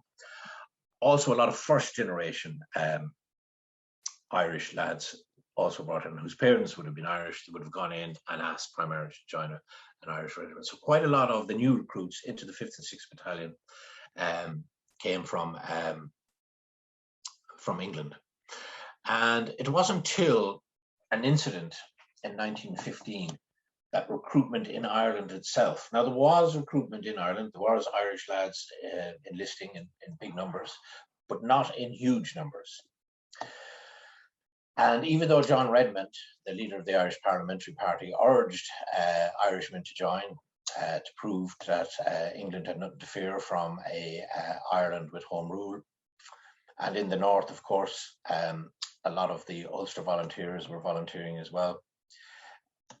There still wasn't really a huge surge, but there was a huge surge, and that came in early 1915. And it came after May 7th, 1915. So why was there this huge surge after the 7th of May 1915 of Irishmen volunteering to take part in the war? The reason being was a ship called the Lusitania, a civilian passenger liner, was sunk off the coast of Cork with a loss of 1,198 lives, men, women, and children, mainly civilians. It had been torpedoed by a German U-boat, and an awful lot of the bodies had been washed up on the coast of Cork. This was the 9/11 of its day. This was seen as a shocking outrage. Whatever about fighting in trenches and two armies fighting each other, the deliberate massacre of over 1,000 civilians was seen as a war crime. And it really seemed to prompt an awful lot of young Irishmen to enlist. And so by the middle of 1915, the 5th Battalion was ready for overseas service. So they thought they were going to be off to France and Belgium, but they weren't. The war was moving. And the war on the Western Front had ground to a halt in 1915. The men were the trench warfare had started, and they were looking to the British government and the French government were looking for another way in, another way to get round behind the Germans. So we get onto that in a minute. But meanwhile, in April 1915, just prior to the sinking of the Lusitania, the Germans made another big push on Ypres, huge big push on Ypres. And the 1st Battalion Connaught Rangers were drafted in to try and stop this German advance. And they suffered horrendous casualties. And they mainly suffered horrendous casualties because the Germans used a new weapon on them, and it was gas. And the Connaught Rangers and the other soldiers, Canadians who are there now, Canadians had become involved, and Indian troops and British troops were all caught unawares by this new deadly weapon. So on the 26th of April 1915, the Connaught Rangers were taking part in an attack, a counterattack against the Germans when they were when gas was used on them, and an awful lot of them were killed. Now, the fighting around Ypres was so severe at the end of 1914 and in April 1915, and so many men were lost, that after the war, a memorial was built at the Meán Gate in Ypres.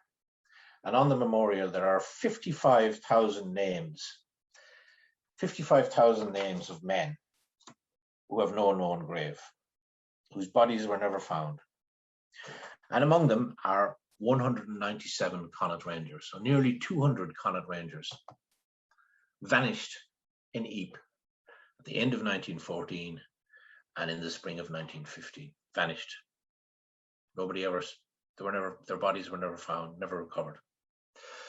So the Meán Gate stands today as a testament to the bitter fighting around Ypres. And as I say, 198 Connaught Rangers' names are on that memorial. The 1st Battalion remained in France throughout 1915.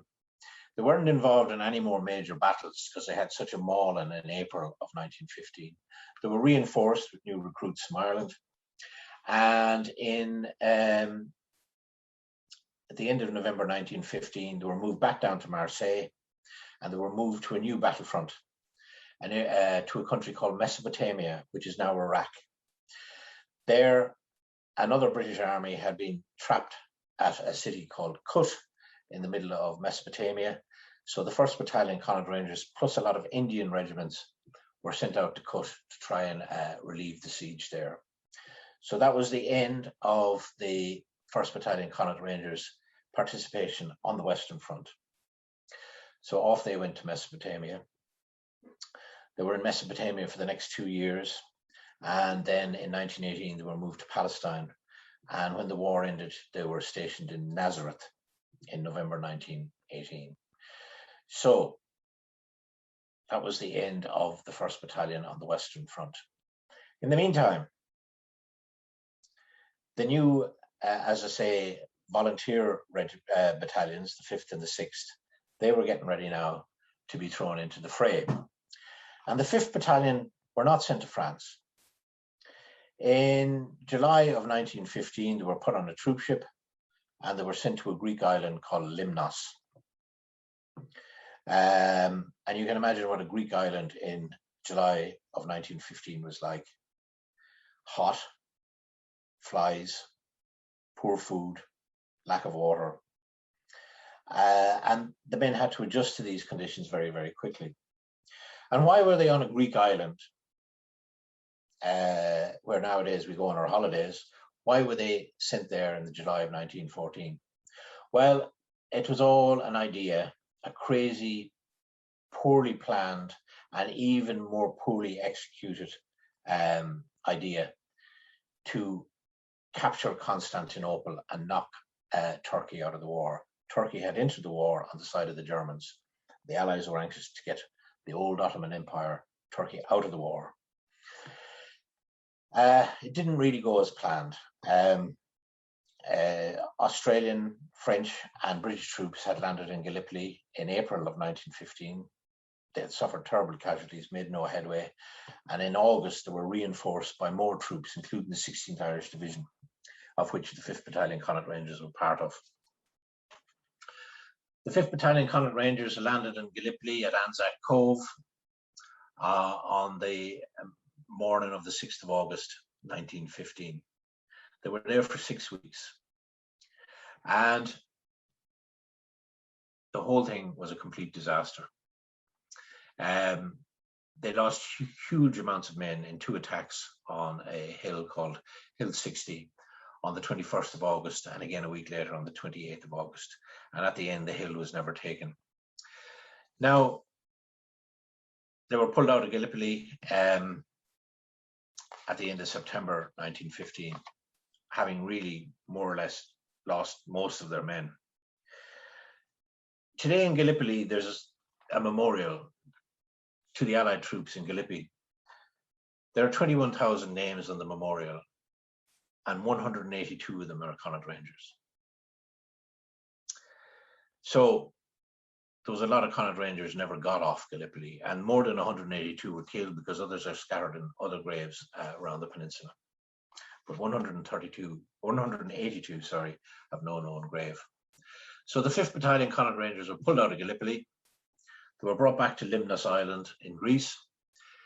Reinforcements were sent out from Ireland, and they were moved to yet another front. They were moved up to Thessalonica in Greece, and then moved up to northern Greece to fight the Bulgarians and give aid to the Serb army, which was under pressure up there. So already you can see how this is becoming a great war. What has started off with France and Belgium and Germany has now involved Turkey, Greece, Serbia,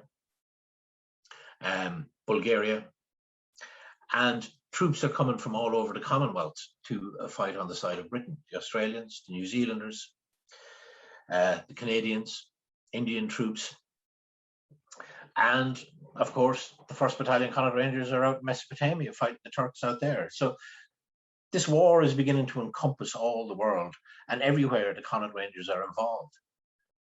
They were involved in Europe, in France and Belgium. They're now out in Iraq, Mesopotamia, Gallipoli, 5th Battalion.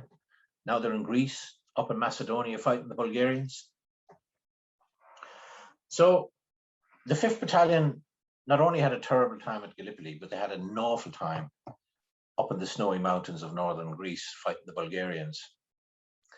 And in early December 1915, they were caught in the middle of a Bulgarian offensive. And they lost more men on one day in that Bulgarian offensive than in any other day of the war. And it's a completely forgotten battleground. The British troops had to retreat from Macedonia back into Greece and regroup. And in Greece, just on the Macedonian border, there is a Dorian Memorial. There are 2,175 names on the Dorian Memorial, and 114 of them are Connaught Rangers. So, again, men with no known graves. The 5th Battalion Connaught Rangers remained on the Salonika front through 1916 and into 1917. And then towards the end of mid-1917, they were moved to Palestine.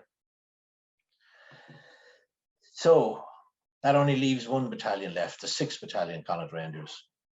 They arrived in France in December 1915. And they immediately were moved into the trenches a month later. So early 1916.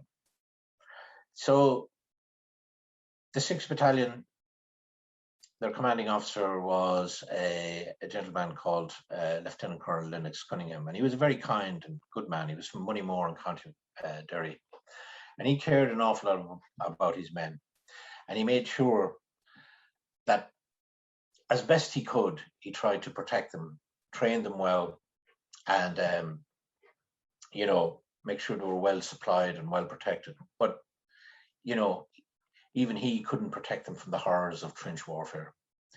And so from January right up till September, they were in trenches around a French city or a French town called Luz, where they lived in atrocious conditions of, as you can imagine what it's like, living in a hole in the ground, being shelled, not every day, but most days. You got leave, which was more than you got in Mesopotamia, but where did you go? You just went behind the lines for a couple of days and then you had to go back up into it again. So they were in France throughout 1916. On the 1st of July 1916, the British decided to do a really big offensive to try and take the pressure that the French were under at Verdun. So on the 1st of July, they launched what became known as the Battle of the Somme. The Connaught Rangers, 6th Battalion, didn't take part in the first day on the Battle of the Somme. They were still up in Luz. So the British Army suffered a grievous wound on the 1st of July 1916. They had 80,000 casualties in one day, and up to 20,000 of them were fatalities. So in one way, the Connaught Rangers were lucky. They weren't in the middle of that horrible day on the 1st of July 1916. But the Battle of the Somme stretched on for months. It went all through July, all through August. Very little progress was being made. Very little progress was being made. And then in September, on the 3rd of September to be exact, the 6th Connaught Rangers got their day. They were brought down from Luz a couple of days before, and they were put into trenches outside a French village called Guillemot. There had been 2 previous attacks on the German positions at Guillemot. Both had failed. So between the Connaught Rangers trenches and the village of Guillemot, full of bodies from the 2 previous failed attacks.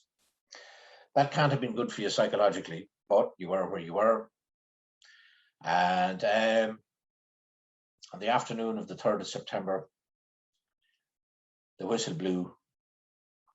Connaught Rangers and other Irish regiments that were to either side of them, their objective was Guillemot. And they took Guillemot. They took Guillemot in less than an hour. Now they suffered casualties, but not as many as it could have. They seem to have somehow, they left their trenches before the barrage finished. So they managed to get nearly on top of the Germans before the Germans had a chance to get their guns in range. Today in Guillemot, in the village, in the church in Gillimont, there's a statue of St. Patrick, and underneath it says, "In grateful memory of the Irish regiments who liberated our village." And it's quite a moving. There's also a monument to the 16th Irish Division in Gillimont village. So they did well that day, one of the few days that they did well, but it wasn't always going to go their way. Now, the casualties at the Battle of the Somme were huge. And at the Tipval Memorial, which is not far from Gillimont, there are 72,000 names of men whose bodies were never found. Most of them died during the Battle of Gillimont. There are 70 Connaught Rangers. Small number when you compare it to the 72,000 names, but one section has got 70 Connaught Rangers on it. After the Battle of Gillimont, the 6th Battalion were moved back up to Belgium. They were put on a quiet place on the line called Messines. And they were in Messines for well over a year. And they took part in a second great battle in Messines in June of 1917. Again, a successful attack. The British had dug huge tunnels under the German positions on Messines Ridge, and in these huge tunnels they planted mines. And on the morning before the attack by the 16th Irish Division, who were supported on the right by the Ulster Division, launched their attack, these mines went off and it decimated the German lines. So the 16th Irish Division and the Ulster Division were able to take Messines Ridge without too many fatalities. They had some men killed, but not that many. So all in all, the 6th Battalion were doing quite well on the Western Front. They weren't suffering the huge casualties that some of the other regiments had been suffering. Some of the English and Scottish regiments, for instance. Now, one other interesting thing happened in 1916, and it is quite significant. It doesn't involve Ireland, but what it was Britain was running short of men, running very short of men. So in early 1916, they introduced, for the first time ever in British military history, they introduced conscription. They introduced it first for single men, aged between 18 and 41. This was extended to married men a couple of months later. So men that had avoided the war up till now were now going to be caught up and sent to the front. But they didn't introduce it in Ireland at all. Ireland still relied on volunteers, and they were still getting them. There were still men enlisted in the Connaught Rangers all through 1916 and into early 1917. Not as many as had been the year before, but they were still enlisting. So, 1917, Battle of Messines, 6th Battalion Connaught Rangers then moved south again, back to the French area, sector of battle. And the Germans were now in a little bit of bother. They weren't winning the war. As a matter of fact, they were beginning to lose it. And what became a very decisive factor in their thinking was, in 1917, another country entered the Great War, and that was the United States of America, which had an almost endless supply of men. And the Germans knew that if they didn't act now and try and gain as much territory as possible, once the Americans arrived, it was going to be game over for them.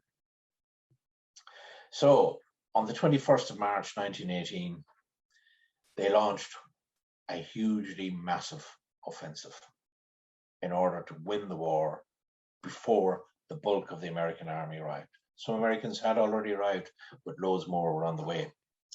So on the morning of the 21st of March, 1918, they launched a massive attack.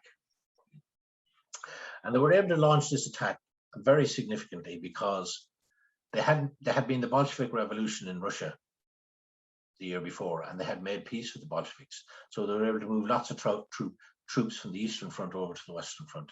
So now they had lots of troops, they had to make a breach in the line. So they chose a very important place in the line to launch their attack. It was where the French army and the British army joined up. They launched it right in between the two of them because they knew communications between the two armies wasn't good. And if there was a breach in the lines there, both would try and defend themselves rather than each other.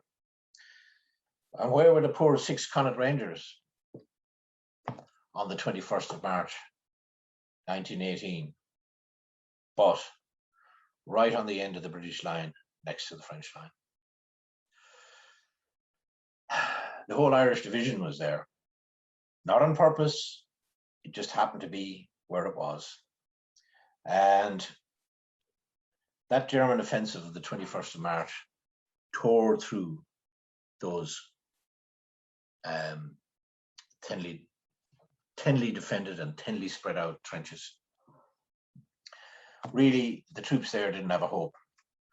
The Germans bombarded them with shells and with gas. It was a foggy morning, and they sent stormtroopers in, and they just went straight through the British lines. There was thousands of British prisoners taken that morning.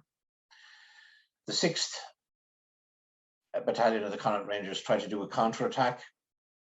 It was hopeless, and it failed miserably. And the whole British and French army were in disarray. The Germans were pushing through. And luckily, they were able to gather themselves. And by 2 weeks, they managed to stop the German attack. How they'd done it, nobody really knows, but they managed to halt the German attack. The reason probably being was the Germans had pushed so much energy into the first few days of the attack that they ran out of steam after the 2nd or 3rd week. So the German offensive was halted. Unfortunately, the 6th Battalion Connaught Rangers ceased to exist. The few survivors were scattered amongst other regiments, and the officers were used to train American troops that were coming over from the United States. So there is another memorial called the Poesiers Memorial in France. And the Poesiers Memorial has 14,657 names. These were all men who died in March and April of 1918 in that German offensive. There are 58 Connaught Rangers on that, 58 men without a grave. So the 5th Battalion, who are now out in Palestine, are shipped back to France in July of 1918. The Allies are going to win the war. The Americans are here now. Germans are demoralized. Their population has turned against their government because their ports have been blocked and there's starvation on the streets of Germany. And the fight has gone out of their troops. Not fully, but they realize they're going to lose it. So the British and the French, with the aid of the Americans, launched their big offensive against the German army in the late summer of 1918. And the 5th Battalion arrived back in Palestine just in time for this last push against the Germans. And they pushed the Germans back. And they pushed the Germans back a considerable distance. And then finally, in November, there are peace talks. And the Great War ended on the 11th of November, 1918. At 11 a.m., the guns stopped firing. So the war had lasted. The war had lasted 4 years. And 5 months and 2 weeks. So 4 years, 5 months and 2 weeks. And some of these young men, some of these Connaught Rangers had been there from the beginning, right up until the end. For 4.5 years, they had been all around the world, many of them, places they'd never heard of, been exposed to extreme violence, saw their friends killed, saw their friends die of horrific injuries, kill men themselves in the heat of battle. Some of them hadn't seen their homes, especially the ones that were out in Mesopotamia and out in Palestine. And some members of the 5th Battalion that had been out in Greece, they hadn't been home in years. And the last casualty I have from Galway was a Private Patrick Goldrick. He was from Ballinasloe, number 5790. And he died of wounds on the 9th of November 1918, 2 days before the war ended. 2 days. All in all, 2,500 Connaught Rangers lost their lives between 1914 and 1918. 2,500. A lot of men. Many of them, as I've said, have no known graves. They're spread out on countries all over the world, fighting in a war that has now become almost ancient history, and which people question, should it have ever been fought at all? Well, you could ask that about any war. But they did what they did, and in my opinion, they deserve to be remembered. It is estimated that between 35,000 and 50,000 Irishmen died in the Great War. And remember, we didn't have conscription. Why is there such a big difference between 35,000 and 50,000? That's 15,000 that they're not sure about. Well, we have the names of many, many, many of them. We know where they were from. We know who their families were. But what you've also got to remember is there was thousands of Irishmen in the Australian Army. There was thousands of Irishmen in the New Zealand Army. There was thousands of Irishmen in the Canadian Army. And most significantly, when America entered the war, there was thousands of young Irishmen were conscripted in America and sent back to Europe to fight in the American Army. Now, they were never really classified as Irish. They were classified as American troops. And so it's very difficult to get exact figures. But we certainly know that at least 35,000 Irishmen died in the Great War. A lot of families bereaved, a lot of widows, a lot of children left without fathers. And the whole thing about it was that the ones that came back to a very, very changed Ireland. It was a very, very different Ireland that they had left so many years before. And there could only be room for one set of heroes, and it certainly wasn't going to be them. So that is the end of my talk. It's very hard to condense 4.5 years of war into a 40-minute talk. But I hope I didn't confuse you too much with battalions and divisions and whatever. But what you've got to remember is, the last thing that I will leave you with is, over 35,000 Irishmen lost their lives in the Great War. And over 2,500 were Connaught Rangers, many of them from County Galway, city and county. So that is the end of my contribution, and I hope you found it interesting. Thank you very much.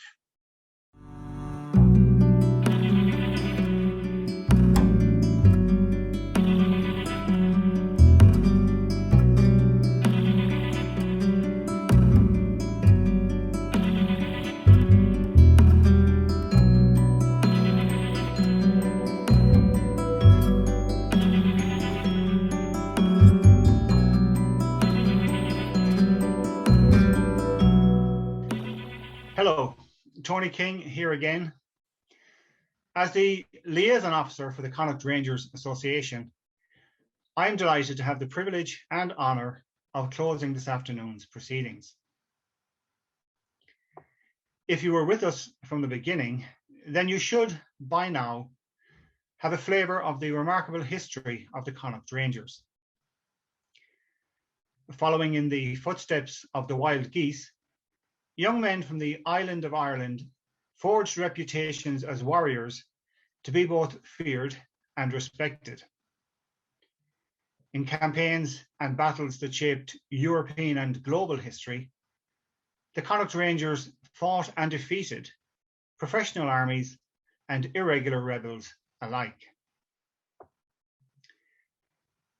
Over 129 years of service, they repeatedly put their lives on the line whenever and wherever duty demanded. And driven by a bond only soldiers understand, they demonstrated unwavering loyalty to their comrades, their regiment, and their flag. Technically a constituent unit in the British Army, the Connaught Rangers were an Irish regiment through and through. And as such, they represent a valuable link to our past, a reminder of a time when small countries like Ireland punched above their weight in a world few of us can really imagine. When we deign to look back and reflect on their service, we should refrain from questioning individual motives or actions. In the absence of certainty, we should extend the benefit of doubt. To avoid any rush to judgment, we should exercise restraint. And rather than politicize, perhaps we should empathize. The Connaught Rangers Association are committed to remembering this once famous regiment and to preserving its legacy for generations to come. We hope by your attendance here today that you share this aspiration. May I take this opportunity to invite all those who are not yet members of the association to join us in the coming months. Together, we could do so much more. I would like to close with a final word of gratitude to all those who made this conference possible. My fellow speakers, the hardworking volunteers on the CRA committee, GK Media, our graphic designer Damien Goodfellow, Galway County Heritage Officer Marie Mannion, and her colleagues on the Galway County Council. I look forward to meeting you all in 2022 when we will commemorate the disbandment of the regiment with the laying of a memorial stone in the new cemetery in Boher. Until then, keep safe, keep healthy, and be happy. Thank you.